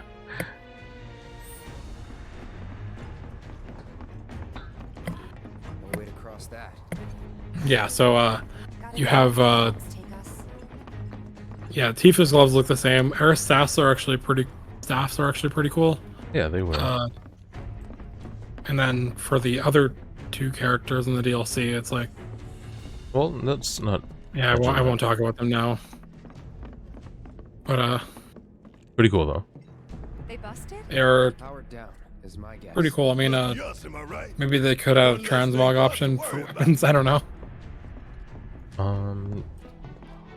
But Speaking of Aerith, like, I remember when we first get her and I tried her out, I was super impressed by how she felt to play, because her dodging and then her range attacks, like, they felt so fluid to me. yes, my understanding is that she's like a healer character in the original, and I have no experience. I would just guess that, like a healer magician. Yeah, pretty And much. Basically. I mean, it's not like they're really defined they have classes, focuses, but I mean, yes, it's all based on the materia, obviously. but all her limit breaks were heals, yeah. Yeah. All of them? At least like 2 of them, I think. Were, like one of them was like a defense buff. I don't remember enough. I really like Aerith's weapon abilities. Like the ward that allows your spells to hit twice Yeah, so good. Oh yeah. was like, I'm just gonna put that down for all the bosses. I forget what the second word was, but it was very useful. Oh, it was the ATB up ward. Yeah, I think I use those Sure. constantly in hard mode. Yes, and then her regular attacks are fluid, and So fun. I think Aerith's worst attack is the 2-bar beam attack that has no tracking whatsoever. Oh, I use that thing a lot on Stagger. It does I so don't- much damage. Maybe I on can't even Stagger, but I recall. mean, I compare. Okay, so Barrett has this 2-bar ability, or this. It's not really a 2-bar ability. It's just an ability that uses her entire gauge or gauge. Gauge. Yeah, it uses the entire. It uses both. It uses all the ATB you have built up for a longer attack, and it's just like it just shoots out. But I mean, his gun he'll actually track the enemy, whereas like, and that attack comes out almost instantly. But Aerith's light beam is like, it takes like 5 seconds for her to use the animation to actually start the attack. Yeah. And she can't re-aim it. It's not. She doesn't aim it where the enemy is when she starts attacking. She aims it where the enemy is when she starts the animation. Yeah. And it's like, I think if it the is- enemy moves, you just lose. Yeah. I think it is like specifically designed to be used when they're staggered for that reason. Yeah. You really got to set it up. He could have had a little tracking This on it. attack even is. I don't recall. It's just a giant laser beam. Kamehameha. No, it's like a laser beam, not a beam. It's like, it's more pointy. It's more straight and like a pole. But yes. And Aerith had a built-in lightning attack, which is cool. Oh yeah. Always nice when one of the abilities is elemental, so you don't have to worry about. You can be like, well, she doesn't need a lightning materia because she has that covered. Materia slots are hard to come by. Yeah, that's what I'm struggling with right now. I mean, one thing, and yes, you are struggling with it at this very moment, but one thing that kind of. Nothing we can do but search. And when we find it, we can finally snag that. I already lose my train of thought.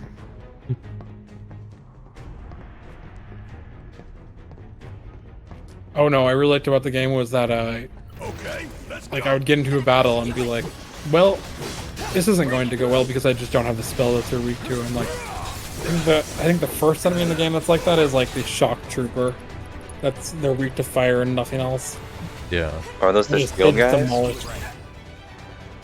They're like completely in suits with masks. I think they have like claw-looking things. Yeah, they Oh, those Voldo weirdos? I don't know what Voldo Yes. is. Soul Calibur? The freaky S&M Yeah. guy? those are weak to fire and like you can barely do any damage otherwise. Wait, whereas for one of real? them- S&M guy? Oh yeah, look it up. I'm Yes. interested. I would say. So you can just restart a battle at any point. I think the Oh. game is very nice at that point because it's Forgot like, about that, yeah. you just pause, click pause, restart, and it just takes you right before you aggro the enemy. It's like they did not need to go that far, but it's a very good like accessibility feature. I'm not sure if that feature would make any sense in hard mode. But if it is in hard mode would be a lot easier to beat. I think it It's like- is. You know the best way to not get lost is to If you want to make hard mode harder, don't use it. mind over matter. Oh no, it's From one of plenty my hard. You need it. Yeah. It's One of like my mandatory, favorites. Loves it when I read it to her before bedtime. in my So- opinion. Life in the endless maze. That's Am I the right? basis. I like. I remember. Cloud has a bunch of cool attacks. Triple Slash was like amazing for groups of Yeah. enemies. Oh, that thing is so broken. I always And like, thought Spam the never shit out of tell, it. like, Focus was the best. I can never tell like when the best to use like his braver or he has like a larger charge of ability. He has and there are attacks that specifically increase pressure and then increase stagger. And knowing when to use them is like basically when the pressure bar is filling up, you always want to use the pressure attacks for Mhm. bosses, and then when I think the Very stagger build-up satisfying. is something I would have liked to see a little more focused in the game. The abilities were few and far between, like not every enemy had them, or at least not every character had them immediately. You had to basically find the ability that increased stagger, and then like there was like no good tutorial, at least that I can remember, that like, hey, if the percentage goes up, it lasts longer. And I think one that would be really nice is for some of the bosses is like once the bar goes up from 200 to 250, Hey, let's To take a look at 250? their bearings. the next time you stagger them, it'll be at that height rather than 200 again. Maybe that's a thing in the game, I don't know. But Too generous. We're still in G, right? Yeah. The and since stagger it's time is already so reactor short. 5, we need to Yeah. go through section Like- H. It is. Okay. you say that like Aerith's ability, like laser beam I ability, is spotted like connecting catwalk to section specifically H. for Did you? staggered enemies, but like We could always do another unless you lap. timed it very, very well, Don't you? The only other by the way time the you stagger, would be- her laser beam starts, the stagger will be over. Mm. Yeah, I feel like I remember getting some setups with that. It might not work out, But- it's the only idea. Maybe it was fun to set up combos. It's not a bad one. Tifa had this ability where she could launch like a chakra orb in the air. Like it was really close range, but it would just like a human enemy could get caught in that and just get into a stun loop. Those ventilation fans? So there were some enemies that I beat in the game. Like I even tried to do this in the final non-Sephiroth boss. Whereas like I would just launch the orb and then shoot, then enemy would get stuck into it and consistently flinch. Oh, And then you can build up meter again and then flinch them again, and then build up meter and then flinch them again. Some of the human enemies would do that. Some of the base soldiers. Very fun to use. But yes, Tifa's very short range punch attack was one of my favorites that I unlocked. yeah. I think I played her the most in hard mode. I think she might have been the most OP. Granted, you do have to use She's the most everyone. fun to play. Agreed. It Then. was fun playing Barrett again once they took. I got you. One thing this game does is it never let you select party members. Mhm. I'm interested in seeing how they'll address that in the sequel. If they'll force you to, if Yeah, the game will choose for you. that's what I'm wondering too. And I wouldn't be mad if the game forced you into certain party members, Same. because like they're actually forcing you to use them and they're well designed enough for that to work. Giving a canon reason missed for Aerith, why but, like, a, giving- a character is not doing anything in that moment is I'm, good. I missed Aerith, but like getting back to play Barrett was very fun.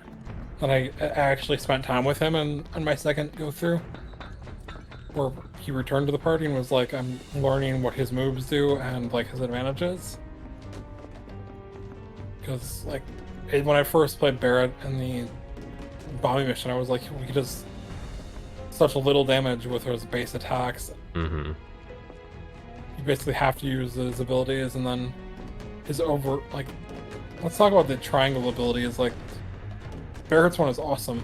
It's like you charge it up, and then you get like an awesome shot that does it. That basically fills up your entire ATB bar. Oh yeah, those are a really nice addition. Like Yeah, I having like something to do that doesn't involve ATB, like Cloud's sort of like parry stance Yep. and Special, all that. Punisher, yeah. I think Chadley had these battle quests, and Chadley, dude. I couldn't for the life of me figure out what the special was because I thought it was just an ability. I was like, oh, it's the triangle one, so it's like Cloud's basically changes his stance, which is pretty cool. I didn't use it too much because it basically makes you it locks you in place basically. But yeah, so Cloud had that ability that made him. Aerith had a pretty cool ability. Chiva had the uppercut, and Barrett I think had a pretty cool one. So Yeah, charge and then what it's called, overshot or something. Or Barrett. yes, and I think the ATB, or at least no, the limit breaks were very rare. Basically never got them unless like the game decided like, hey, it's a boss fight, so we're giving you the limit break bar. Okay then. Follow me. And like, I think the summon choices were limited for me at least, and I had like 4 of them total. One with a tornado I think warning, maybe. one of them was the pre-order Don't bonus, look at which I the never fan. got, Whatever you do. Right. and see, there was the Chocobo and Moogle, the fat Chocobo, Shiva, and what is it? There's Ifrit, Carbuncle. Ifrit. Carbuncle might be a incentive. Carbuncle was the exclusive one. Yeah. There was also Bahamut, but I think he was hard to get, right? Behind the fan over Bahamut, you're right, there was. I never got Bahamut. Wait. I would, Was he like post game or something? He might be Or like just really late game. fighting him only. I don't know if you can use him. I don't recall. I'm fought pretty him, sure never- you get him. Don't you? I definitely never got the material for it. Hmm. Maybe I'm misremembering. You must And they get him. built- You're right. I just don't remember either. But yes, made it through I like how they made Shiva a boss fight, Think that took a and then there was couple one more years. summon in the DLC, which was a boss fight. I mean, But, not really. Couple seconds, maybe. Dude, are they gonna keep Leviathan. doing that? I kind of hope Rebirth? so. Are we gonna fight Knights of the Round, dude? I hope so, personally. That would be wild. Yes, so the game just decided in the boss fights like when to give you them, and then you had to use bar to make them attack, or at least make them use good attacks. And then they had one Yeah. final like we're going to disappear attacks. They were clutch, but it's like I they love never limit really breaks. broke a boss fight. It just provided some reprieve and then some opportunity to get some good damage in. Yeah, again, Yeah, it's just super well balanced. Yeah. The summon implementation was a little Loosey goosey. strange. Like I like the fact that they tried to make them more interesting than just like an animation that you watch 100 times, but like Oh yeah, yeah. I don't know. I think they could have implemented it in a more satisfying way. 16 will have better summon fights. Oh yeah, I mean that's like the entire That is, yeah. premise of mean- the game. Oh yeah, I'm dropping frames right now, Surf Webby. Sorry. Insufficient power. But yeah, I'm on and 160 on the so boss I couldn't fights, tell. Looks like. because I started the game That's I started the all. game back in February, then I actually finished it after Harris chapter, and Let's like, regroup earlier here if this we get month, lost. I Remember have the a H1 weird sign. perspective on boss fights. Right. I didn't really understand the combat. Like the game sort of has like a break system for parts for like Monster Hunter, That one. and Oh yeah. Wait, it does? Oh yeah, yeah. Just Yeah, you can like By the yeah. light of these For bosses. magnificent It's not like to like eyes, earn we parts shall lead though. our It's brothers just and the sisters beyond battle to a mechanic. brighter future. you disable some of their It's from a Yeah. speech President limbs Shinra independent gave. of Professor. Importance of the Hi. sun lamps. PB. APB. Yeah, I think I know what you mean, PB. I don't. So Or Asura's the- Wrath.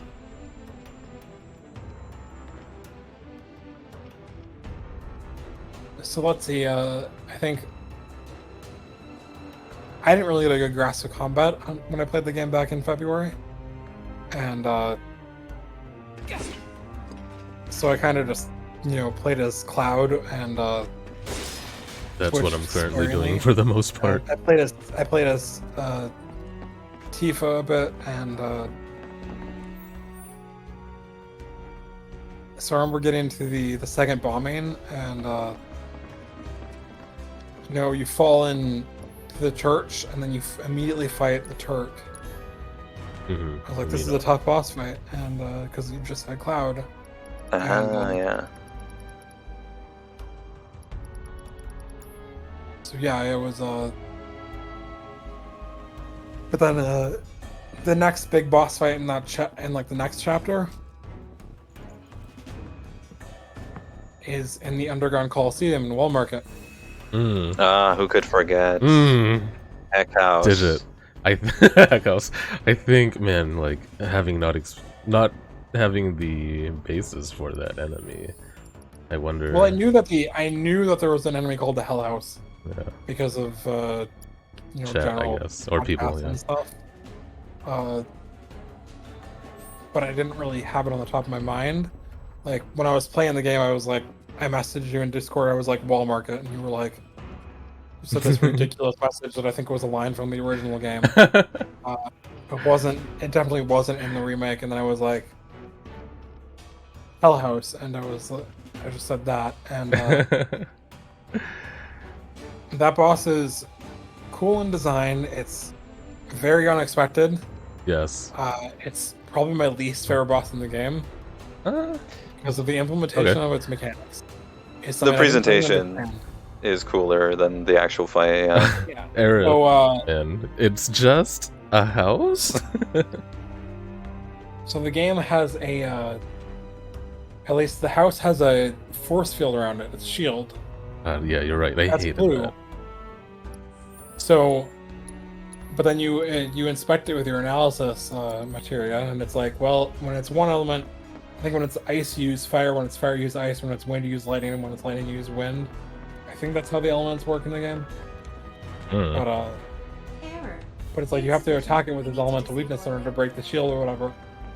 But the thing is, when the Hell House has an element, unless it's fire, the shield blocks out you from telling what the element it is. It's very hard to tell what element is currently what element the house is using.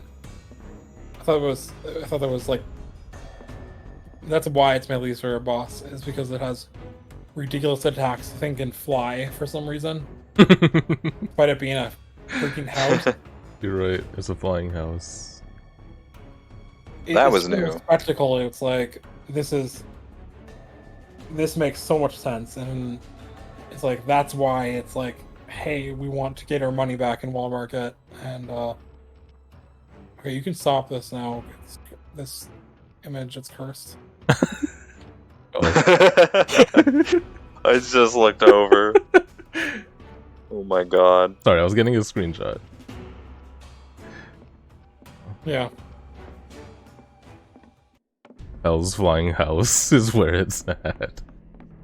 So I would consider that more of a gimmick battle, and then but I beat it eventually, and I was like, well, I don't want to do this again because The entire premise, man. think It's a house.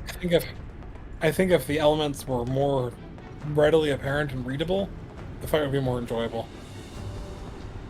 But I didn't really have a lot of problems for other bosses because they were hard, but they were doable, and God, I'm backtracking. Sorry. some notable ones were the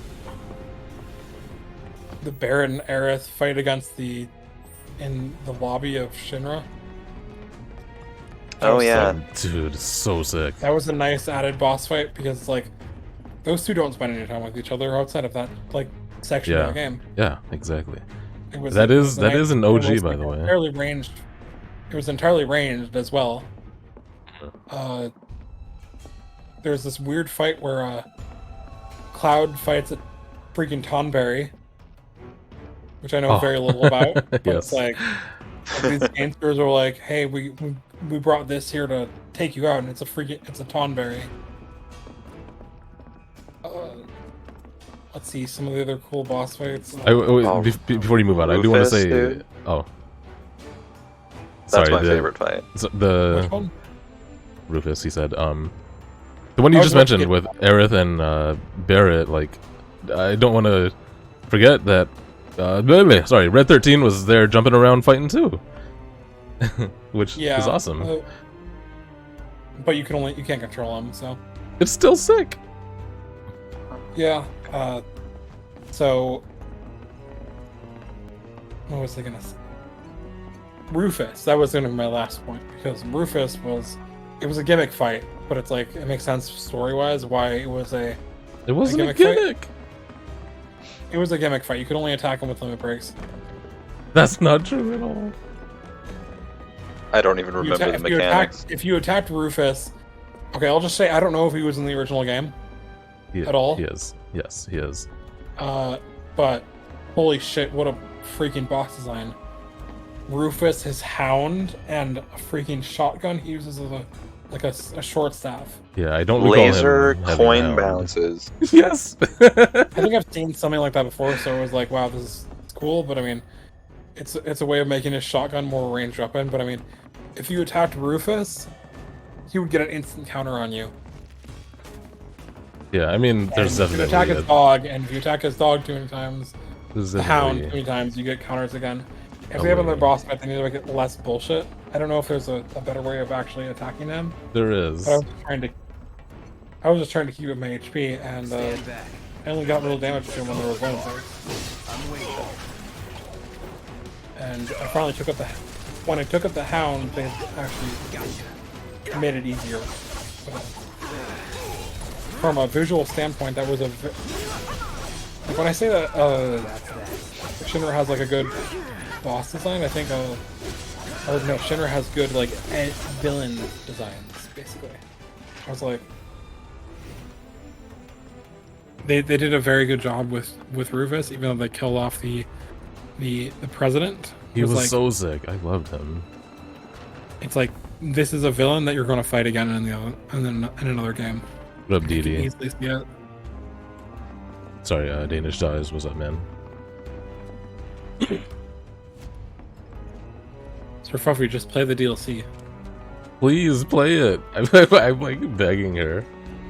So we will talk about it, and you don't want to be spoiled, but it's too late because we're talking about it today. But yeah, I think Rufus was a standout fight, and just like the style of it, and Look, there's the switch. Let's they had a weird fight that kind of was like a fake out final boss before that. Against some like illusory monster, but Oh yeah, boy. man. it wasn't as impressive. It was kind of annoying, but there was the spinning blade fish thing that flew around. That's one down. I don't think I like that one. only two. Yeah, It wasn't probably good, but the I mean, it weaker, was one of the weaker ones. it had a cool visual design. That I mean, they was, all do, really. I think a regular enemy from OG.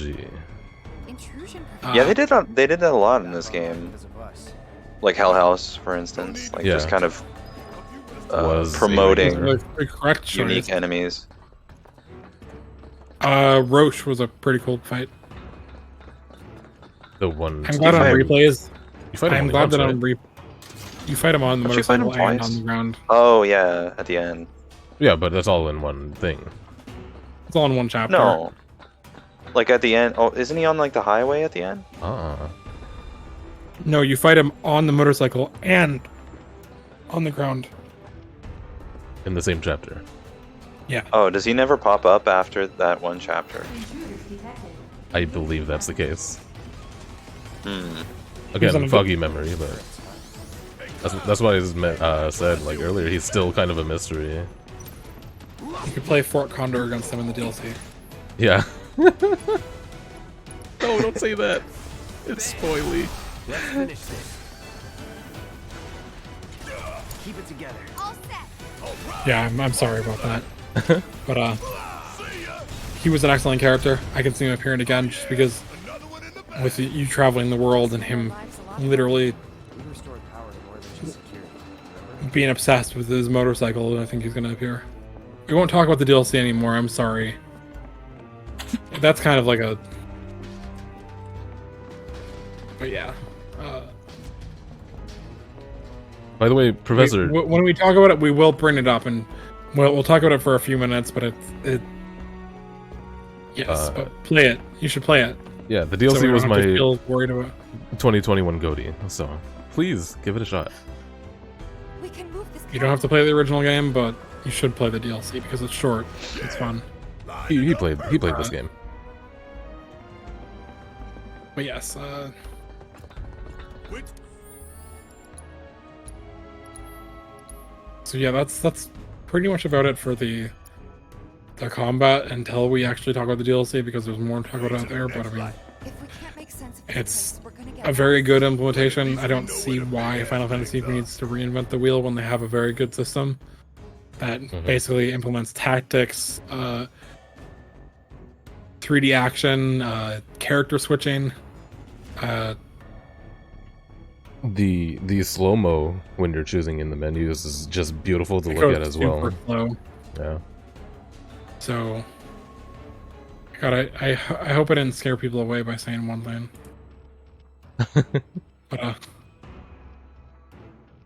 Okay. but yeah, it's so there's I can't think of anything else I really want to say other than please in the second game have a skill tree for the player and the weapons, so I don't have to spend less time in individual weapon menus.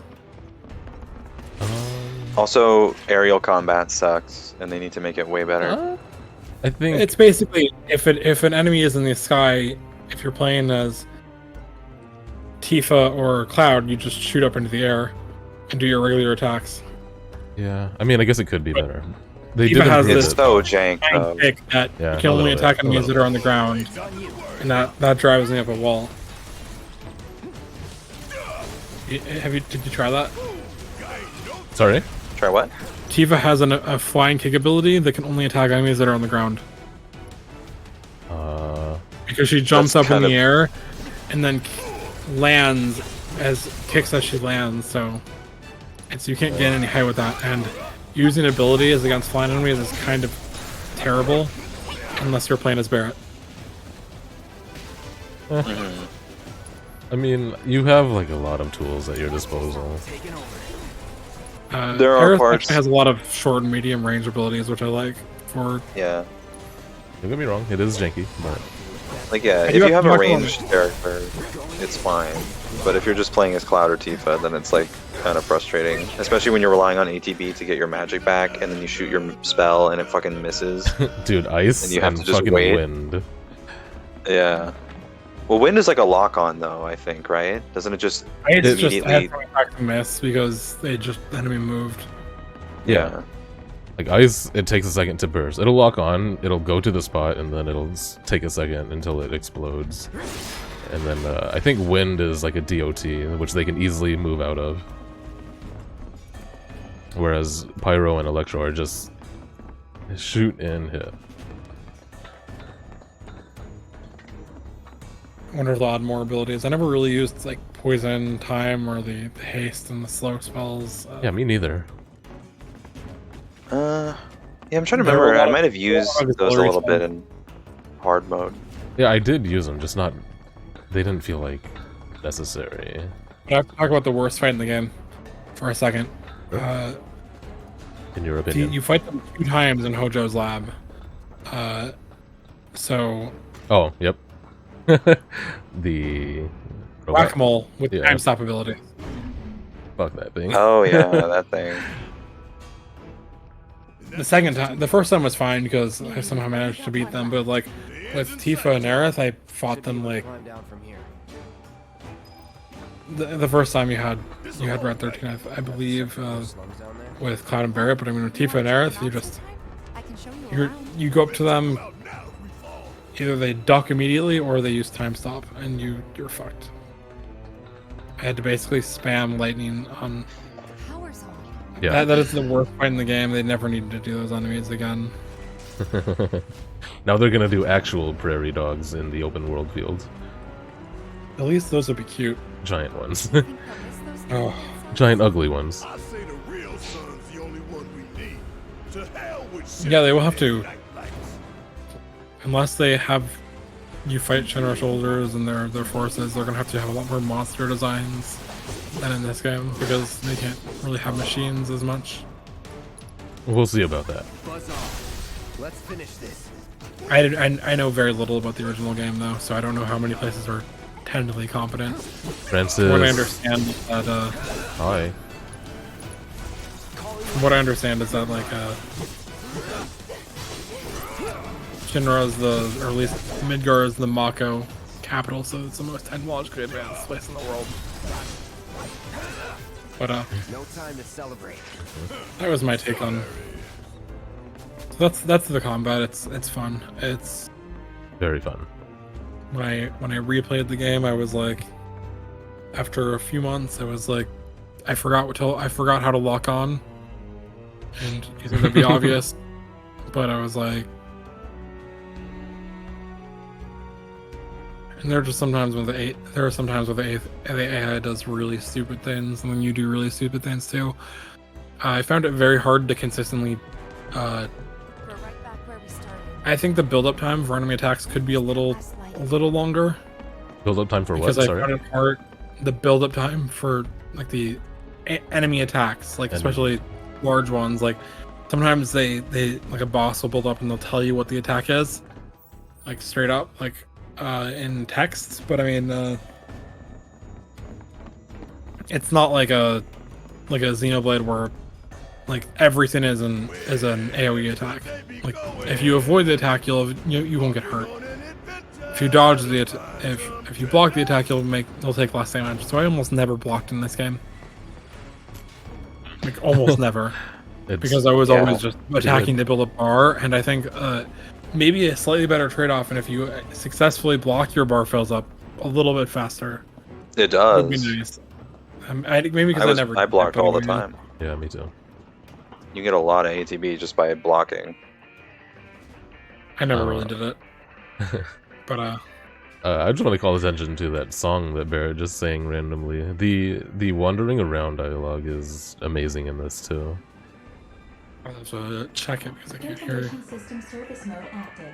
Well, he's not doing it now, Access but maintenance terminal. he just Oh, randomly. is it the fanfare?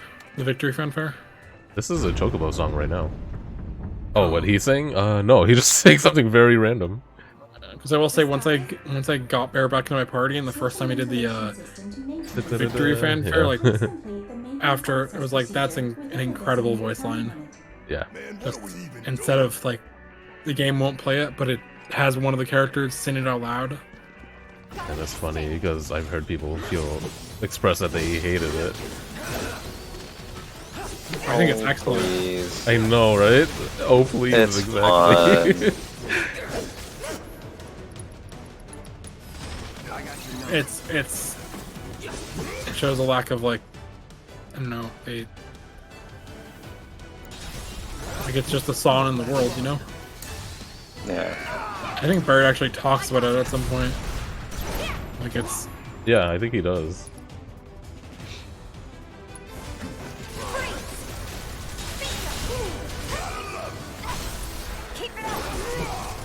and then Sorry, I'm like kind of a difficult fight. I know you're in the one of the only timed room in the game, I think. Probably not true. It is. I mean, there are times like challenger rooms like break the targets, but I mean this is the only timed combat room, I think. Oh yeah. If we're like basically done talking about the combat, I'm curious what you thought about like the side content of the game. Like the sort of mini games and side quests and stuff like that. Like, was that satisfying for you, or? So as I said in the beginning of the call, I know you weren't in chat at the time, but the game is extremely linear. The game kind of throws side quests at where they can and where it makes sense. Yeah. So there are side quests and there are side objectives, like discovery points. I think they're called in the game. So I just decided, I'm gonna do all the side quests. I don't really give a shit about the platinum or anything, but I was like, I want to do all the side quests because you're enjoying the game. you can't grind anywhere else. No, because you're enjoying the game.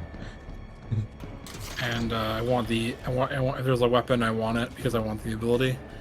And some of them are fun. Some of them were kind of hit or miss. I know chapter 14, I think, is like the side quest chapter where there's like 9 of them you have to do, and like including like one secret boss and the story to get Don Corneo's secret stashes of money. So Yeah, I remember. They're kind of they could be higher effort. Yeah, that was kind of the low And, point of the game for me. As Aw, they're good. like where I talked about the story, it would have been nice if you dealt with Resident Midgar instead of like being the monsters that they saw, like actually addressing some of their struggles, like as characters, like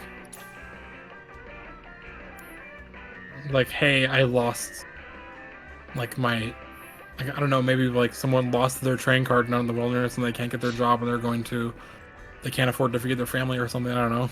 Do you Something like remember that. having to find all the songs for Betty and the conclusion of that? Well, I had 2 of them already, and then one of them was close by. But the conclusion the- of that the- is so fun. I didn't really like that one. I thought it was like, Fuck you. I thought it was like, hey, if I hear this one song, my life is gonna be dramatically better, and I'll just be encouraged. And they do that 3 times in a row. It's like, it's kind of like, it's kind of like cheesy to me. It is very cheesy. I I did love cheese. like buying all the songs that made them really cheap, and I liked how there was a jukebox. You could actually control what song plays and when, even though they were in limited locations. I think it was vastly superior to the radio in the car in Final Fantasy 15, where you have no control over it. Oh, that's not true. I mean, you can move. You have no good control over it. You can only move between tracks, basically. No, And like I've said about Final. it's fine. Trust Go me, ahead. I tried. Tony Hawk Pro Skater had better No, you could radio skip controls than, individual tracks and albums. but you couldn't like go into a Oh, okay. library like list and then select them and like see all of them and like choose which ones to play and which ones to not. But Immersion, man. yes, so the side content should have had more writing put into it. It was a great chance to flesh out the world, but they didn't do. Yeah, the And, sort of presentation of this game in many ways reminds me a lot of Yakuza, but that's one area where they really could have taken some inspiration directly, is having some like Yakuza quality Well, no stamp side quests. Yes, the individual side quests should have been like delving into side character stories Hmm. What should we tell and parents? like actually talking about their struggles, and like rather than hey go destroy this monster or find these kids or whatever, it's like they had so many standout like character scene moments with the main story, and then they that shows almost none of the side quests, and it's like the side quest should. If there's nobody I mean, my take on JRPG we'll side just quests have is to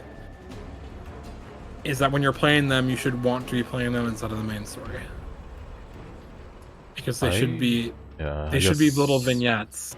Yeah, I guess that's true. They should entice you somewhat to pull you off the main path. Otherwise, they're not really a very good side quest then. I remember And it's not liking like- them, but I don't know. Yeah, they weren't like bad per se. Like I said, the game I played before this was Ys 9, and the side quests in this game were a lot better. We've got But I mean, Let's hit him where it hurts. they're nothing. and like MBK, you mentioned Yakuza and that. From what little I played of Yakuza 0, they care about the side quests in that game. Oh yeah, it's like on another level from any other game in the industry, really. it just helps the world feel so much more lived in. And like they did it in astounding amount of work and like the actual like NPC dialogue and just things they say when you walk around the town, just to make you feel immersed in like the slums. And but yes, something other than like, hey, you're going around and then to be the merc and the hero, and so people will trust you, and you're only there for like a day. You just help with a bunch of odd jobs, and it's like, I don't know. One that stood out to me was the where you had to go around a wall market to find to basically retrieve the clothing store owner's the dad of the guy who runs the clothing store. Told you so. To retrieve his inspiration, which was a VIP pass to the Honeybee Inn. Oh And my it's god, the like, Honeybee it Inn, to dude. a bunch of places, and it's like, it kind of like, it does a very good job at like furthering like your attachment to the world and the characters, because you meet a bunch of them and you have something to do with them. The Whereas sauce. not a lot of quests in that, and then like another one of the quests in that set of 3 in the where you're alone in Wall Market at the night and in the middle of the night was just being in a gym. Yeah. And it's like, well, that minigame was fun. Well, there are 2 variations. There was the of that like rhythm, I mean, not really a rhythm game, but like press in a certain beat order, like around. Yeah.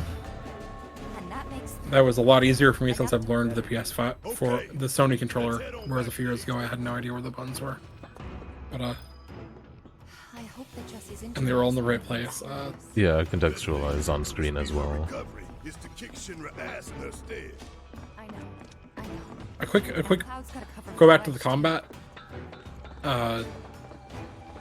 Using like the old style menus for like the pausing ATB actually works pretty well. Whereas like I've long thought since Persona 5, like every JRPG needs to use each individual button does a different action menu, but this game didn't.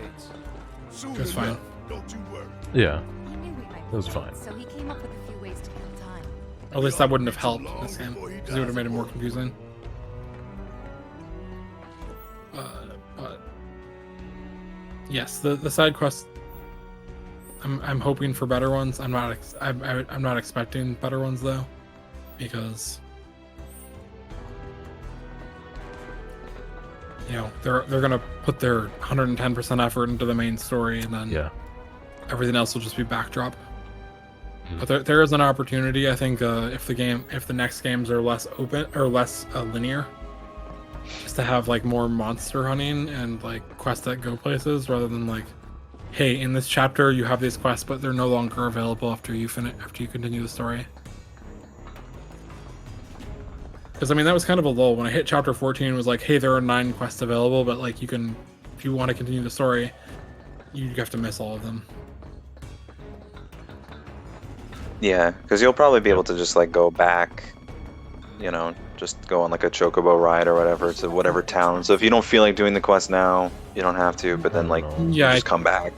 there won't be. I don't think there'll be time sensitive quests as much in this Yeah. in the next games, because like it makes sense in this game because like they're actually, I think only the Sector 7 quest should have been so time sensitive, and like some of the ones where you find kids, but some of the ones with the adults should have been like, hey, you can complete them up to this chapter, and then like some of the Sector 5 and ones should have been finishable later in the story, I think, but they only locked them all to a specific time. And that was a little disappointing. Whereas the Sector 7 ones are making a lot of sense, because you don't go back there until they drop the plate. Yeah.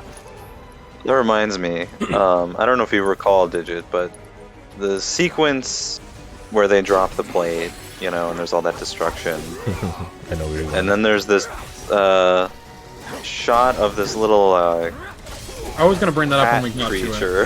because I remember that distinctly. They dropped a character, because it definitely is sentient. It looked like a fuzzy Moogle that had black hair.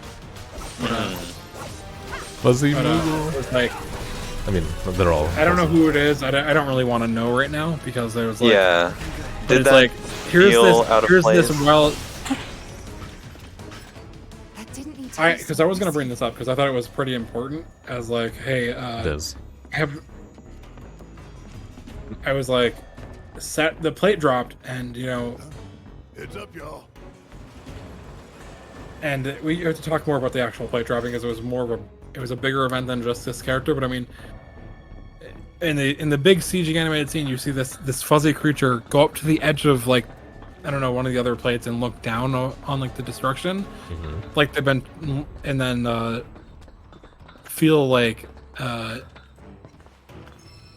don't know, agonizing. I forget the best word, but I mean, they were clearly distressed and just very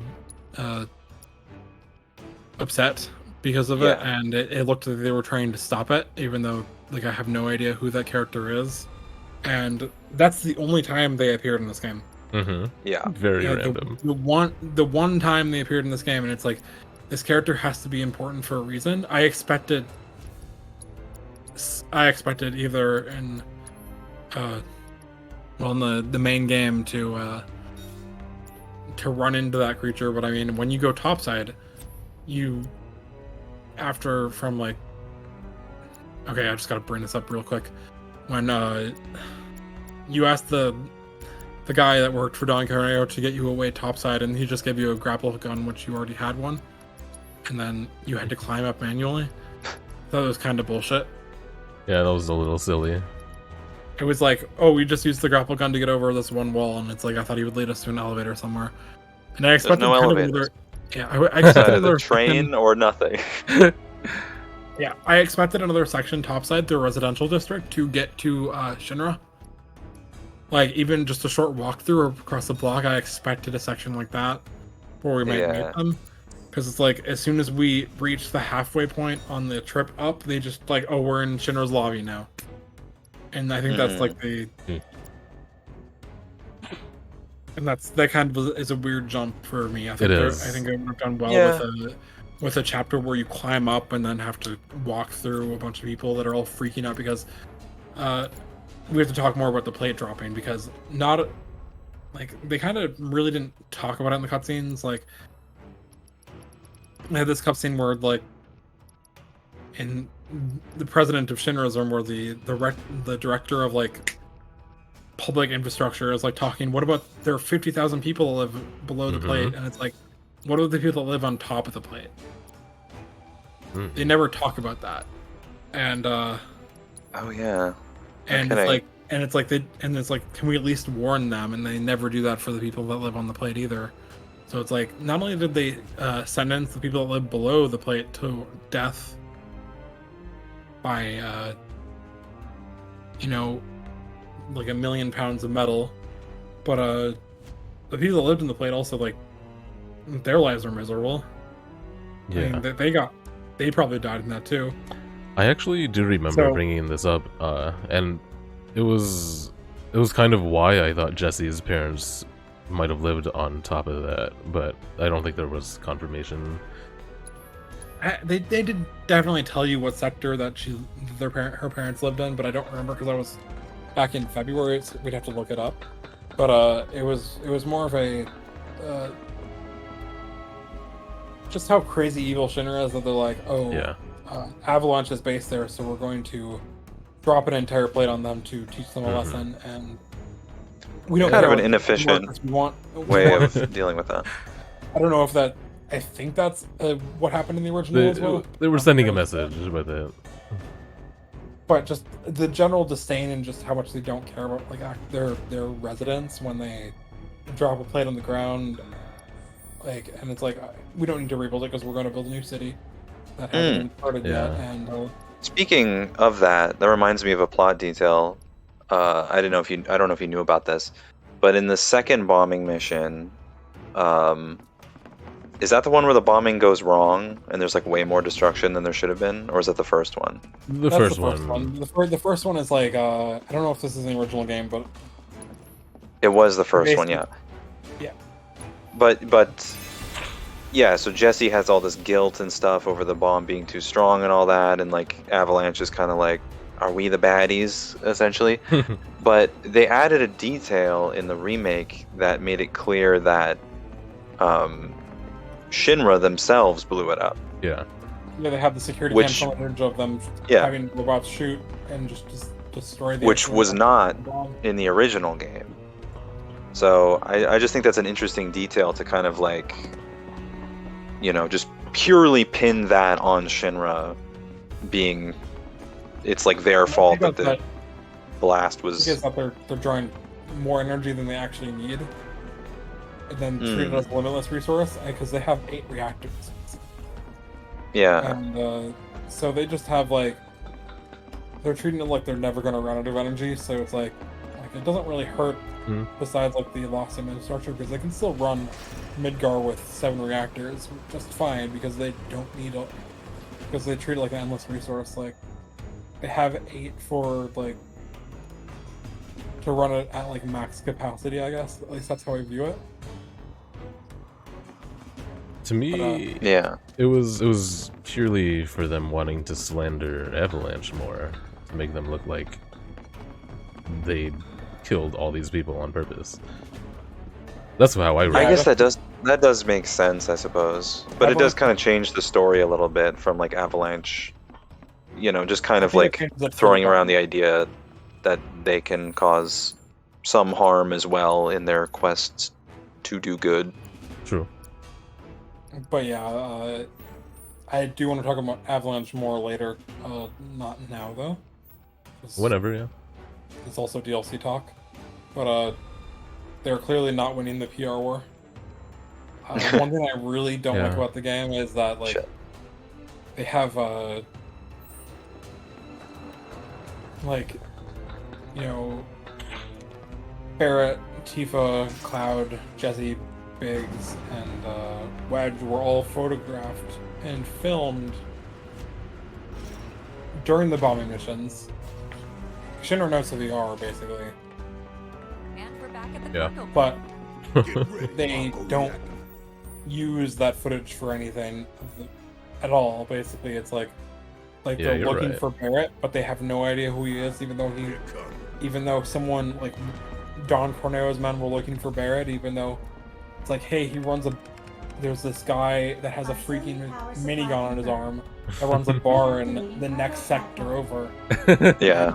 All It's of the like, party how- members look nothing like anyone else in the entire game. Like they all look like Even- ridiculous even anime characters. Biggs, Wedge, and Jesse are So long, unique underplay. enough, and it's I like hate you too.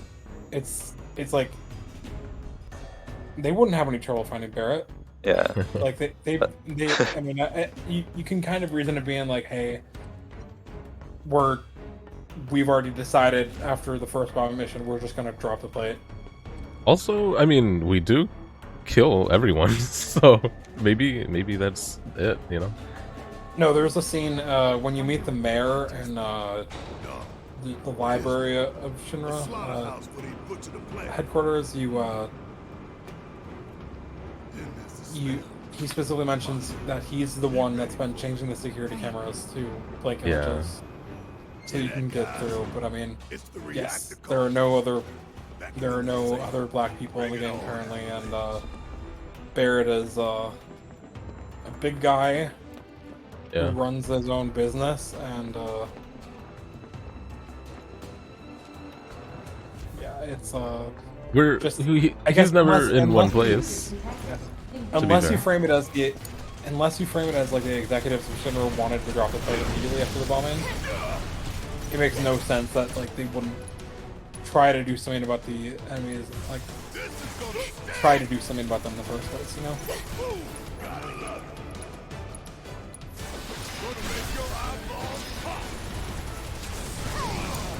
So I mean, that's just me spending my just trying to come to the reason. Oh my for God.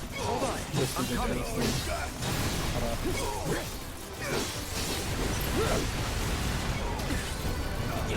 Sorry, currently getting wrecked. But while we're on the topic of nonsensical things that occur in cutscenes only, there were 3 that I have to bring up. The first was the fuzzy creature who laments at the Scepter 7 plate falling. Yeah. Second is, I can reason with these more because I know a Crisis Core exists, but I mean, the scenes of Zack, basically. He's like, oh, I'm outside of Midgar but fighting a bunch of Tinder soldiers. And it's like, that makes no sense. It's not explaining context at all. Excuse me. And then there was a scene of Zack bringing, at the very end of the game of Zack, like, holding Cloud and bringing him into Midgar. Yeah. And, it kind of feels like they shoehorned his scenes in so they could make him feel important. It's like, but they didn't do the necessary legwork. Like, I believe in the scene in the playground, Aerith is like, I don't know if you're moving farther away from your mic, but I think you're getting a little quieter. yes, I was leaning back. So, in the scene in the playground, Aerith is like, oh, I used to love a soldier, and it's you only know three named soldiers in the original. I guess 4 in this game, but really Cloud, Sephiroth, and Zack, which I don't even think he was in the original game. But it's like, They were. oh, but and that only reveals in the very later that it was apparently Zack. But I mean, so they did very little at explaining, like, for people who don't know Crisis Core. I mean, I guess I might play Crisis Core at the end. Yeah, I might releases. play as well. Because they're putting another Final Fantasy game on something that isn't wasn't it a PSP game? I believe so, yeah. And I think it's going to have some story changes and make it important to the remake. He's probably worried sick. Oh yeah, for sure. But yeah, it is funny. I feel like this game was very good about being friendly to newcomers up until the last minute, where they just throw in a ton of shit with zero explanation, and it's like, Dude. either you know or you don't, and that's basically it. So the third point that I was going to bring up with was like complete bullshit was these flashback scenes of Cloud in a reactor with Tifa wearing like a cowboy outfit. Mhm. So random for you, right? And that's not fucking explained at all. I have clues after the Rebirth trailer, but it's like, what the hell? It's like, that isn't. Yeah, we'll just let you That in there. isn't. That They isn't made that explained at model all. just for that one scene. I wonder. I was looking through the mods, and I was like, I wonder if there's got to be a mod for that costume. Now that I think about it, because it's already in the game. Oh, it's not really in the game. It's in a cutscene, but. Just thinking about the next step. Didn't think I'd be this. But yes, nervous. Some things you never that was Yeah. made very little sense. Cloud looks the same. I mean, even in the flashback of the Rebirth trailer, he doesn't look like he's aged down much. Even though he's like, what is he, like 19 in this game? Fuck. But, Sorry. Playing Sifu. Yeah. but yes, I think we'll learn in the flashback of, because I imagine there'll be at least a few hour flashback in Rebirth, probably even longer than that. That explains what I the wonder. hell that version of Tifa is, and I guess I'd learn about it if I played the original. I just have no idea if I'm Yeah. going to. I I think was looking. that I was looking sequence- through the mods to see like visual upgrades because magnificent son of a bitch. Bring it in. yeah, that Where are the others? made no sense. I can Make it. accept Sephiroth specific PSD and PTSD because that makes sense and that's a good exposition method. Post-traumatic Sephiroth disorder. Yeah, PTSD specifically for Sephiroth because he left that big of an impact. And Okay.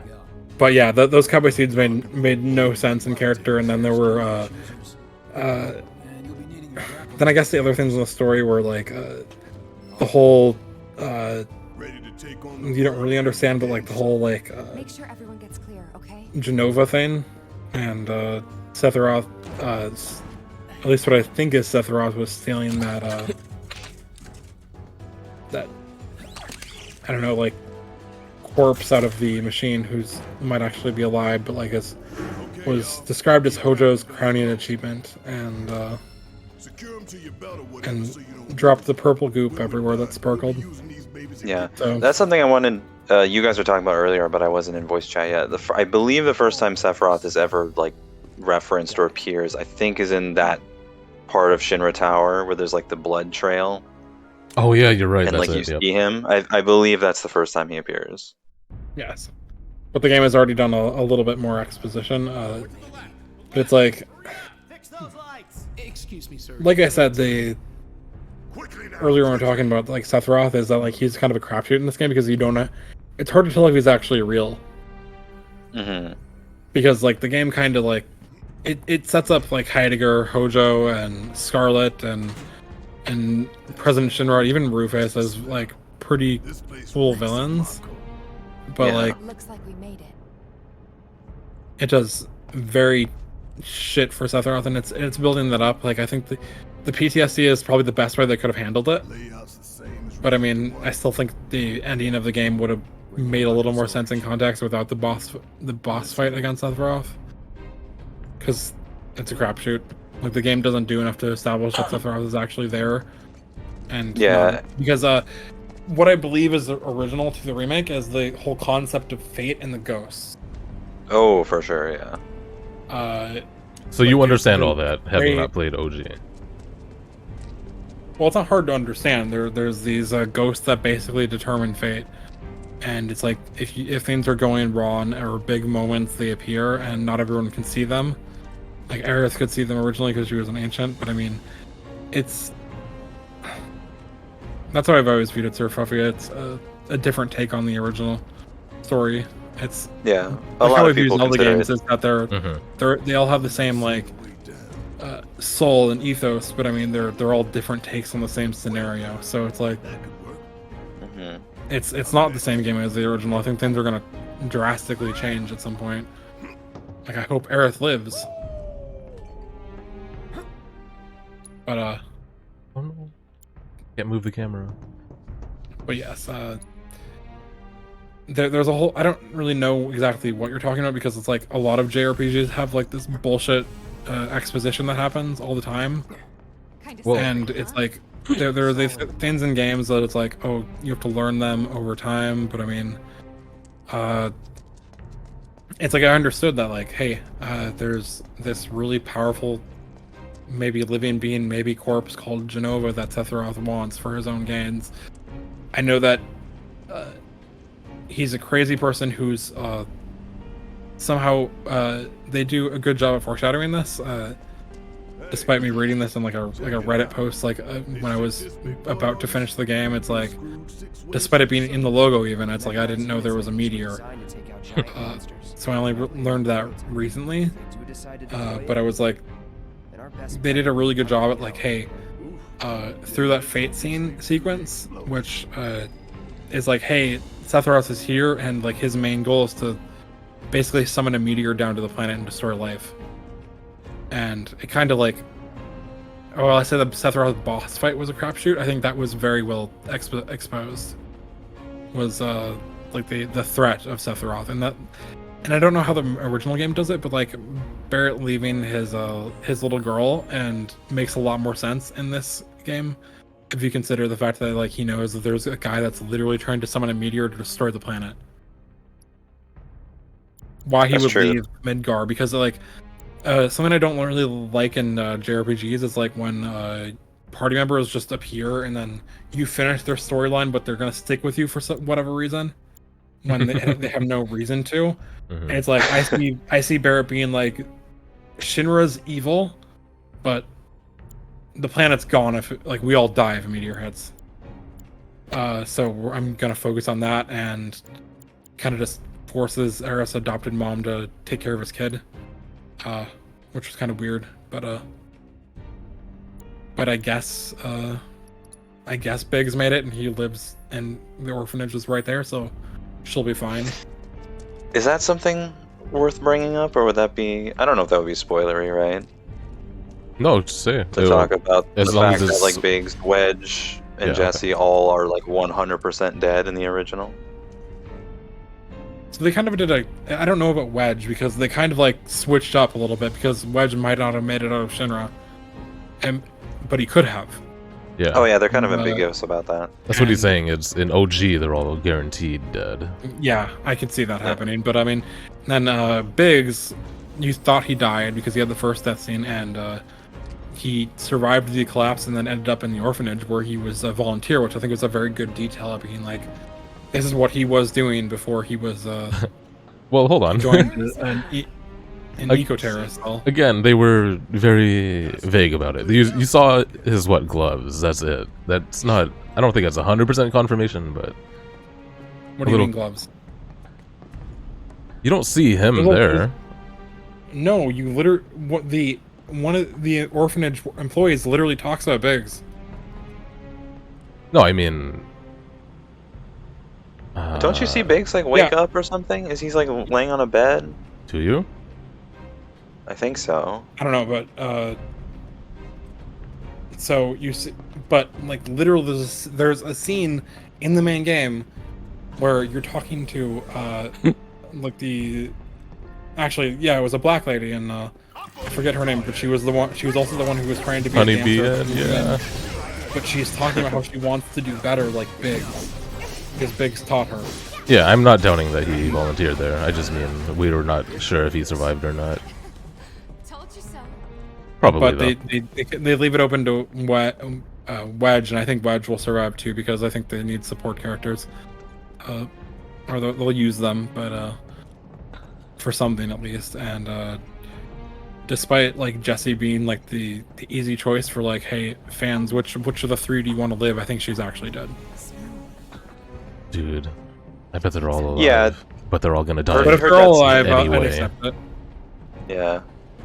If they're all alive, I'll accept it. But I mean, it's like, I think the one person who will die would definitely be Jesse, and it's Yeah. like, yeah. Also, the whole like trip through the sewer before they collapsed the plate was kind of annoying. Quick and clean. Roger. Hey, Udo. It was the trip through the sewer, and then the ghost graveyard, which I think was the weakest chapter in the game. Let's do this. Wait, which one is that? The ghost graveyard. Oh, the graveyard. Yeah, there's some filler. It was definitely filler, but I thought it was sick. I hate how they switched from like as soon as you finish the ghost chapter, they brought up the actual like, fate ghosts the immediately afterwards. I thought it was jarring because they established that there were like actual ghosts in the world, Way to do it. and then they Yeah. there's a specific brand of like fate ghosts, which Yeah, I mean, I forget did they call them shades or I think they I called don't them shades. remember. Specters or something, I don't know. I think they called them shades, but I mean, it was really jarring to switch from ghosts to shades immediately as enemies. And Why? that's just how I felt. Fair. I don't know. I can't. Now really I'm just explain thinking it. about how the afterlife works in this universe. Because if there's ghosts, there has to be some sort of Life thing stream. going on there. Yeah, Well, well, they they were were not, like- they weren't deemed worthy of the live stream. Isn't everyone worthy of the live stream? I don't know. Not- But if you think about the way that Well, it's you have to death in the game is Go that to they, live hey, stream church every week. Exactly, there hey, you go. you That's why returned to the Aerith... planet, but there's Yes. ghosts in the graveyard. That's why you meet Aerith in a church. Live stream church. Okay. But I mean, the way to describe death in the game is you return to the planet, but there are actual ghosts there, which is like, I don't know, kind of fitting for maybe if they were only in Midgar, where the live stream is just it doesn't really connect. They're just absorbing it Oh, fuck. because there is no flow. It's just being sucked out, and I think that'd be cool. Sorry. But I mean, they'll probably be ghosts in the next two games. When you say ghosts, you mean the live stream, the Fate ghosts. No, the ghosts. Oh. The ghost goes. I not the other referred ghost. to I referred to the fate ones as shades because we needed disambiguation. Well, I mean, I don't know if it's a spoiler. I don't recall there being other graveyards, so I wonder. Who knows what they'll do? But I mean,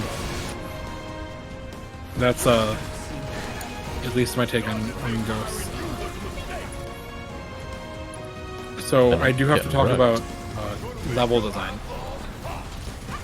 because I didn't take the screenshots over from but I have some serious problems with how I think the game is very linear, and I think the actual dedicated level design is I know they reuse a lot of the textures. They don't really repeat a lot though, but a lot Door of texture, one spot layouts only. are.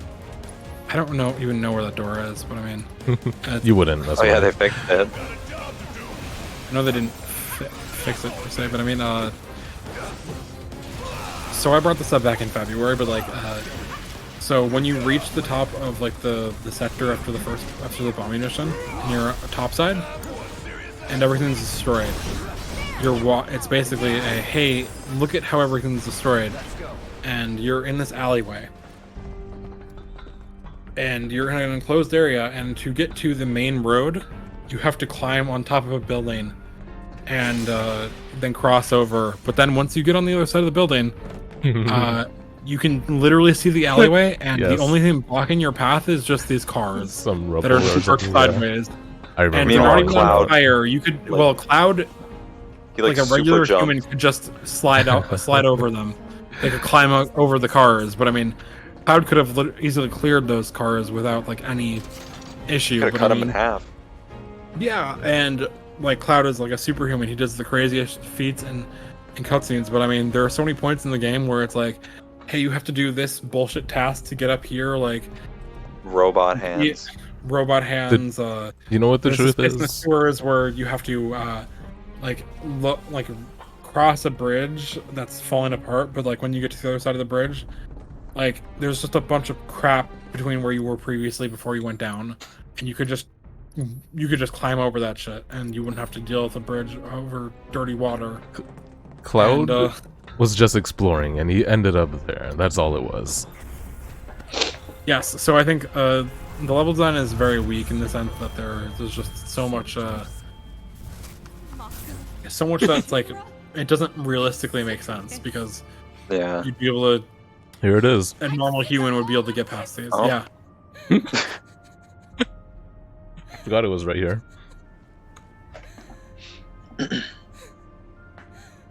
Yeah, the level design is very basic. Yeah. Fun to look And at. I hope that's why I'm hoping for more open zones, because it's they can focus more on the environmental design and enemy placement. And Soldier boy. because if not, yeah, Tifa being a cowgirl with a freaking Sephiroth sword makes zero sense. And maybe there's a way the game explains it, but they did jack all Don't to. worry, it makes sense. Yeah. It's one of the consequences of just lopping off an entire section of a full-length story and just Yeah. offering it as standalone. Yeah. And it was amazing. It was Yeah, I amazing. mean they did a Well, good I job. don't blame them for setting the game entirely in Mendor, because I think that was the right call. Straight up, This one comes I think It's the an game, interesting. Oh yeah, go I ahead. think the way that See if Jesse. I don't know, they added a second bombing mission. They focused on the plate. They focused on the wall market. They spent a long time in getting through Shinra headquarters. So long. Speaking of which, I did the elevator and the stairs. The stairs were Just hilarious. nice. We continued on the elevator save because I got XP from that, and the elevator save was faster. But yeah, the stairs were funny. Also an option in OG, right? I Yeah. believe so, yeah. I don't know if you could do both in the OG, but No, yeah, I mean, there was there's an definitely option. the choice. But that was a nice. Yeah. That was a nice one choice, and the stairs were definitely funnier. But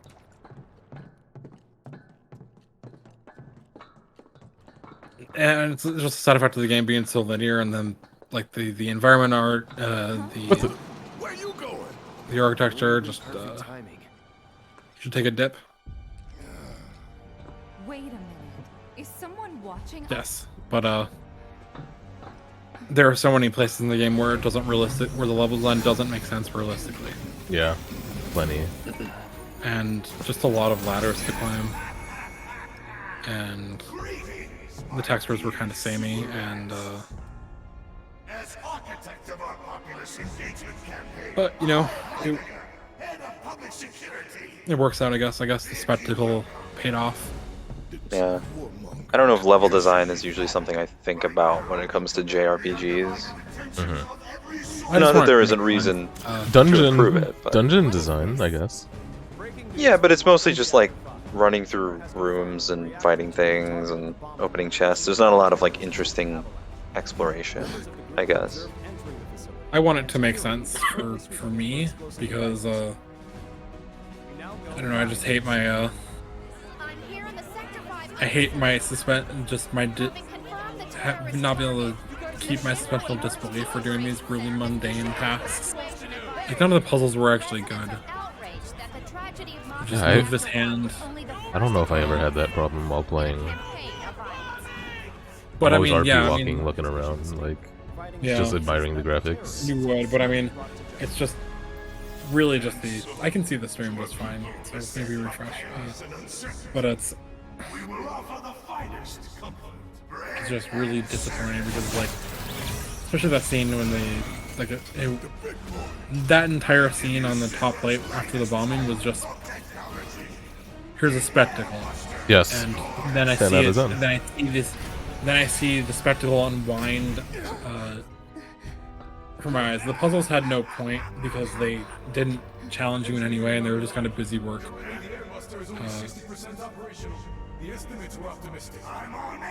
I guess there was the one of the pumps that required some precise timing, but I mean, I can only remember the robot hands. Yeah, I was just trying to think of one, and that's the only one I could think of. yeah. And then I had to go through that. I had to go through that underground tunnel again, and then I had to go through it a third time for the side quest to find the chocobo. I was like, I didn't really want to go through that tunnel again, but I'm gonna do it twice. 2.5 hours.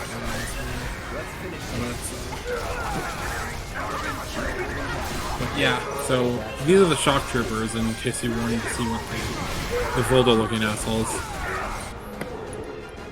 Yeah, my laptop died, so I can't even see the stream anymore.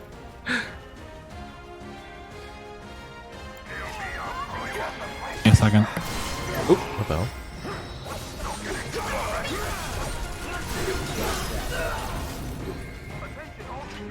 shut the hell up. I don't believe it. Oh, We played right into Shinra's hands. Wait, who? Digit, are you there? News is already peddling their Oh, maybe he left for Okay, something. yeah, I think he said be right back, but I couldn't tell because it was all funky. No, hell no. Listen, they want to turn this into a spectacle? Then I say let's give them more. But yeah, so in a collapsed tunnel in Sector 5, that basically, when they decided not to build the train station there, by the way, the train tracks make no sense in this game whatsoever. But but it makes no sense for a tunnel that is filled with rubble to have giant operatable robot hands. Oh my god, it makes no Yes, it sense does. whatsoever. Does it? No, it doesn't. I was just kidding. It does it. Okay. But yeah, it's so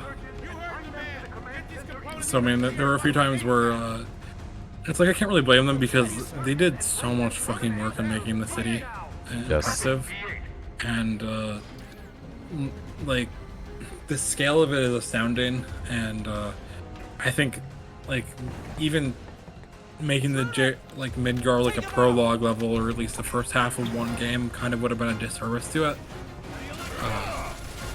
And just that they don't really have to go all out on any of their cities, as far as I can tell. Maybe like on the scale that Midgar has. Yeah. I can still see you, Sir Fluffy. Oh, I have chat up on my phone. remember that? But that is interesting though, because like I'm curious how they're gonna handle things because Midgar is like such a tiny portion of the original. Like it's not even close to being like a third of the game. So That's to why- dedicate an entire game in the trilogy to just that part, like I can't imagine That's the next why two parts will be that big. Because I feel like they kinda have to- Expressed. Yeah, I feel like they have Sorry. to streamline things a bit more to They've fit. said they're going to change the order locations are visited. I think. Nice work. That would be interesting. I think I think it's going to be more open zones and go places for plots and like less because with more open zones they don't really have to handcraft things as much. When I brought this up, it was mostly everyone's argument that it's because the game is based around changing fate. I think we won't have those places simply won't matter, so they won't have to be visited anymore. I mean, the developer said in an interview that like they will It looks like a few hit bits like all of the evidence major are still story in beats transit. or something, or they will do all of the major stuff. I think it's going to be similar to this game where like 90% of it is going to be almost the same, and then they're just going to have like some weird shit on the side. I don't think they're going to drastically change the main story too much. If only because people will be upset. I feel like Junon could have been his I whole hope entire they game don't as well. do the same story The M units, huh? I hope What's they that, don't did you- either. An enhanced Sounds bad. because pretty sure like the for entire soon at your disposal. okay, so the entire final section of the game is literally fighting against fate itself. It's like, hey, it makes very little sense in the context of this game alone, but it's like, hey, we're reaching the boundary of fate and we have to change things because M unit. These at ghosts are- disposal. and it's kind of a strange thing because they help you and harm you. Like Barrett recovers from being stabbed in the chest by Sephiroth, and Right. Let's move. so you don't really know what side they're on with what Yeah. Fate wants. But I mean, it's Yeah. It's just kind of like It preservation. presents it as like a mechanic where something's going to happen. Like imagine if the same thing happens to Aerith, where she gets stabbed, and then the same like Barrett, and then the ghost heal her, or the shades heal her, No, I don't think they would. or I mean, or another isn't party the, member dies, or I don't know. It's like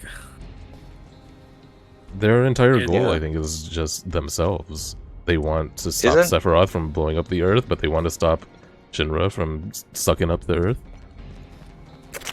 Isn't the ending like? Doesn't it imply that you kind of destroy, like basically whatever the ghosts were, the fate ghosts? Like, isn't it kind of implied that you kind of get rid of them at the end after you beat that final crazy section? that's what it implies. It's like So it's just kind of it's like a you have rebirth, like it's a literally new altered- timeline, basically. Oh shit, I didn't know that. You have implied that you have altered the fate that was going to happen by beating that giant monster with the three avatars. That's what it implies. Is like You think they're watching? it's like I don't know if they'll appear in the same way, but it's like the fate that was destined is something that you've successfully fought against. But then Yeah. as soon as you beat that fight, you fight Sephiroth, and that's why I feel it was kind of a crapshoot because like how is he there? But It's like mostly fan service. It's mostly just Yeah. like we know people want this shit, so let's just throw it in. We'll come up with some nonsense story reason for it later. like I would have been happier if it was I revealed agree, that Sir that Fluffy. version of Sephiroth was like a version of was like produced from like Cloud's imagination. But Yeah, knows? it's weird too, because it's like the only one who, at that point who has like a relationship with Sephiroth, I think, is Cloud. But then he's just kind of there, and everyone else is like, Aerith? "Who's this guy?" I guess. and then he's I too mean- moody to talk about it.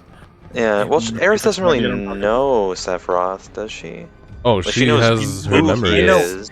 Everyone has her knows memories. of Sephiroth. Mm. I She still knows- don't buy that. Don't She say knows she was reborn in this world. Don't say I've that. heard people say that, before that Aerith like knows what She happened knows. in the first game. I don't think she knows 100% clearly. I think she's just kind of Not at getting first. like Not at first. Yeah. bits and pieces of it. You see her realizing it through the game. It's all in her behavior. You can see it all.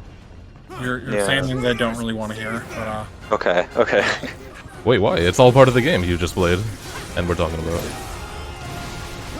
you're talking about things from the perspective of like knowing more about what happens afterwards. Well, you know she dies. Regardless of, Looks like there's I thought you were talking about Tifa, Oh no. No.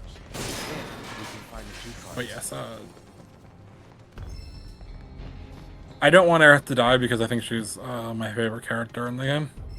Aerith, yeah, she's wonderful, Yeah. amazing. two choices. I do agree with Sir Fofi though. I think it don't will really wanna- happen. I think it will happen as well. It'll probably be like even more emotional this time. They're gonna tease us Because it'll- about changing fate, and they're gonna keep making us feel like it won't happen. But And then, so I have a take about the rebirth. Is that it's not really a hot take. It's more of a prediction. Red 13 will not be a playable party member. He'll just be an assist. shut up. I Get want outta him to here. be playable. Get They outta can't here. fuck us over twice like that. They have so many party members, and I don't think they'll build each one. He joins I the don't know party how in many OG. people- There's at least I know, one but I party don't- member I- that you but I don't think know he's- about that should be cut.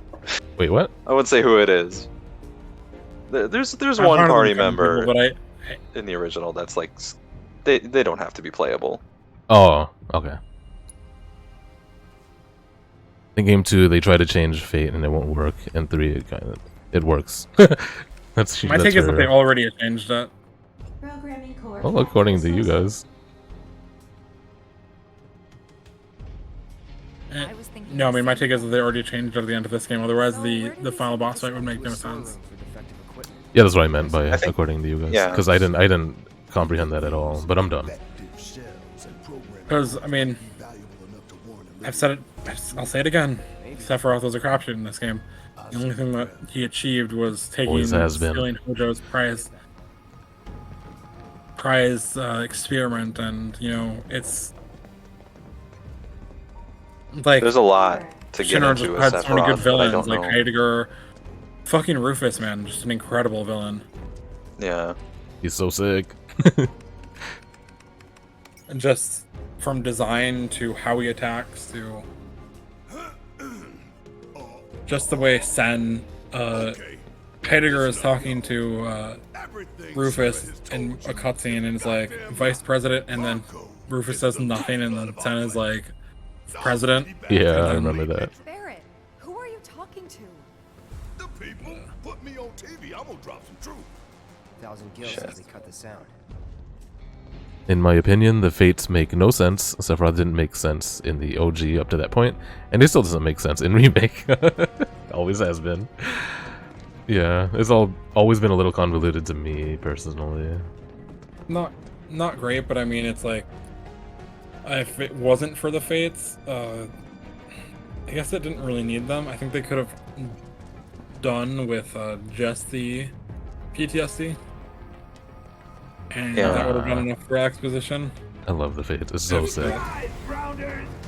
And Like Sephiroth, I'll just say this. Sephiroth didn't really make sense in the original up to this point, but like it felt very intentional. Like it's like you could tell, okay, this is a mystery that's being set up, and I'm gonna know more about this later. Whereas in the remake, it's just confusing. It's just like, what exactly is happening? Like I just feel like, yeah, he's mysterious in the original and he's mysterious here, but I just feel like it was executed in a more effective way So, in the original. from my limited understanding, here's how I do it: is Cloud has PTSD, can't admit it to Tifa or Aerith. Tifa's been trying to get it out of him, and at least from the first few chapters, and so here the major changes that happen in the Shinra headquarters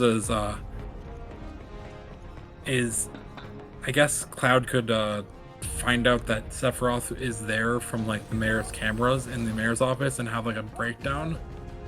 and maybe, and then I think they would need some scene to solidify between Sephiroth and Shinra, their executives, showing that he's actually betrayed them because he's still a soldier. But I don't know. That's how I would frame it, rather than the nonsense they did, where you're not even sure if it is Sephiroth. Who really knows? I think it is just him.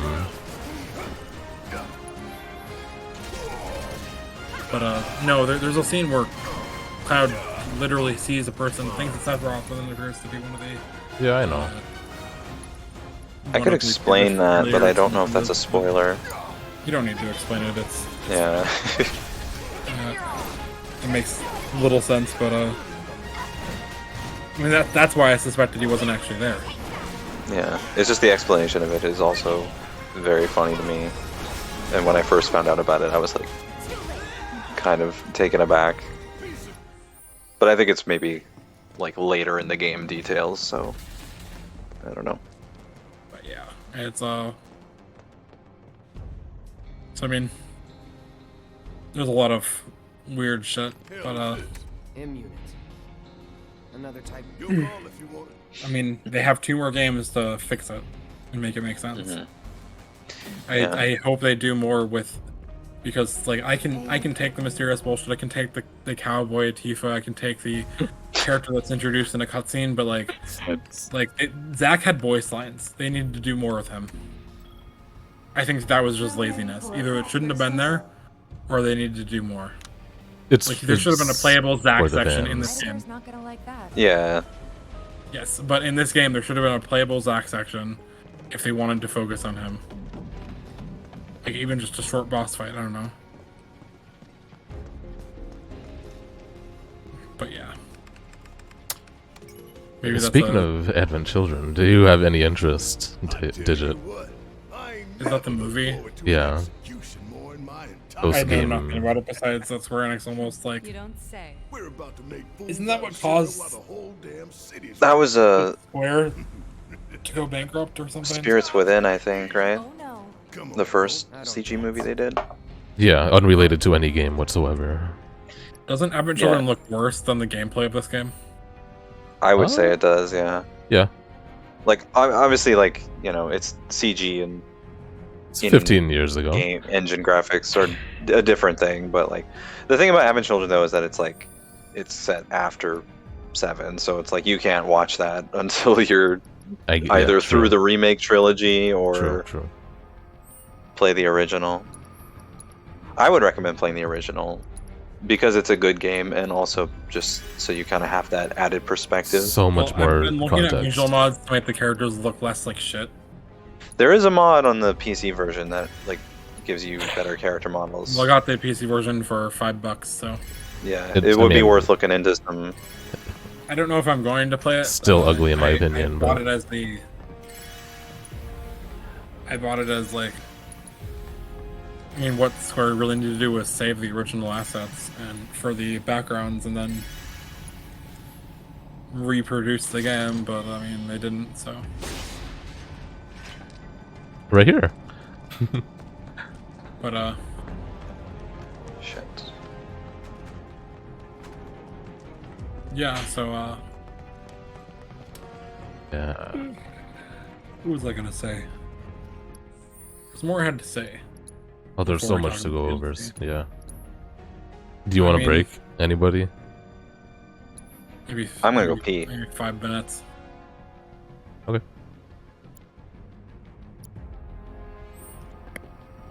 Well.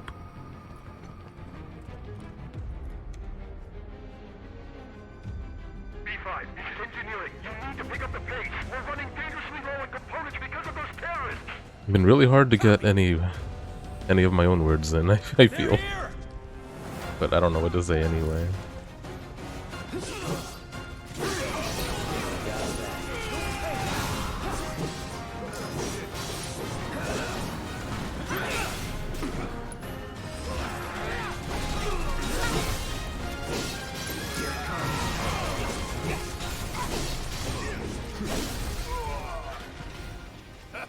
Bunch of pushovers.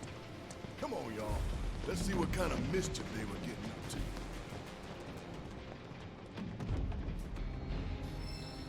Four consoles. And never enough keycards.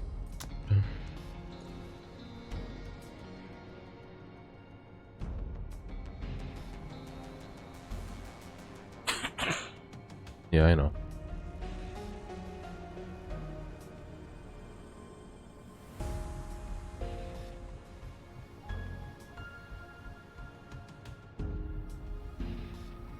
Especially yours.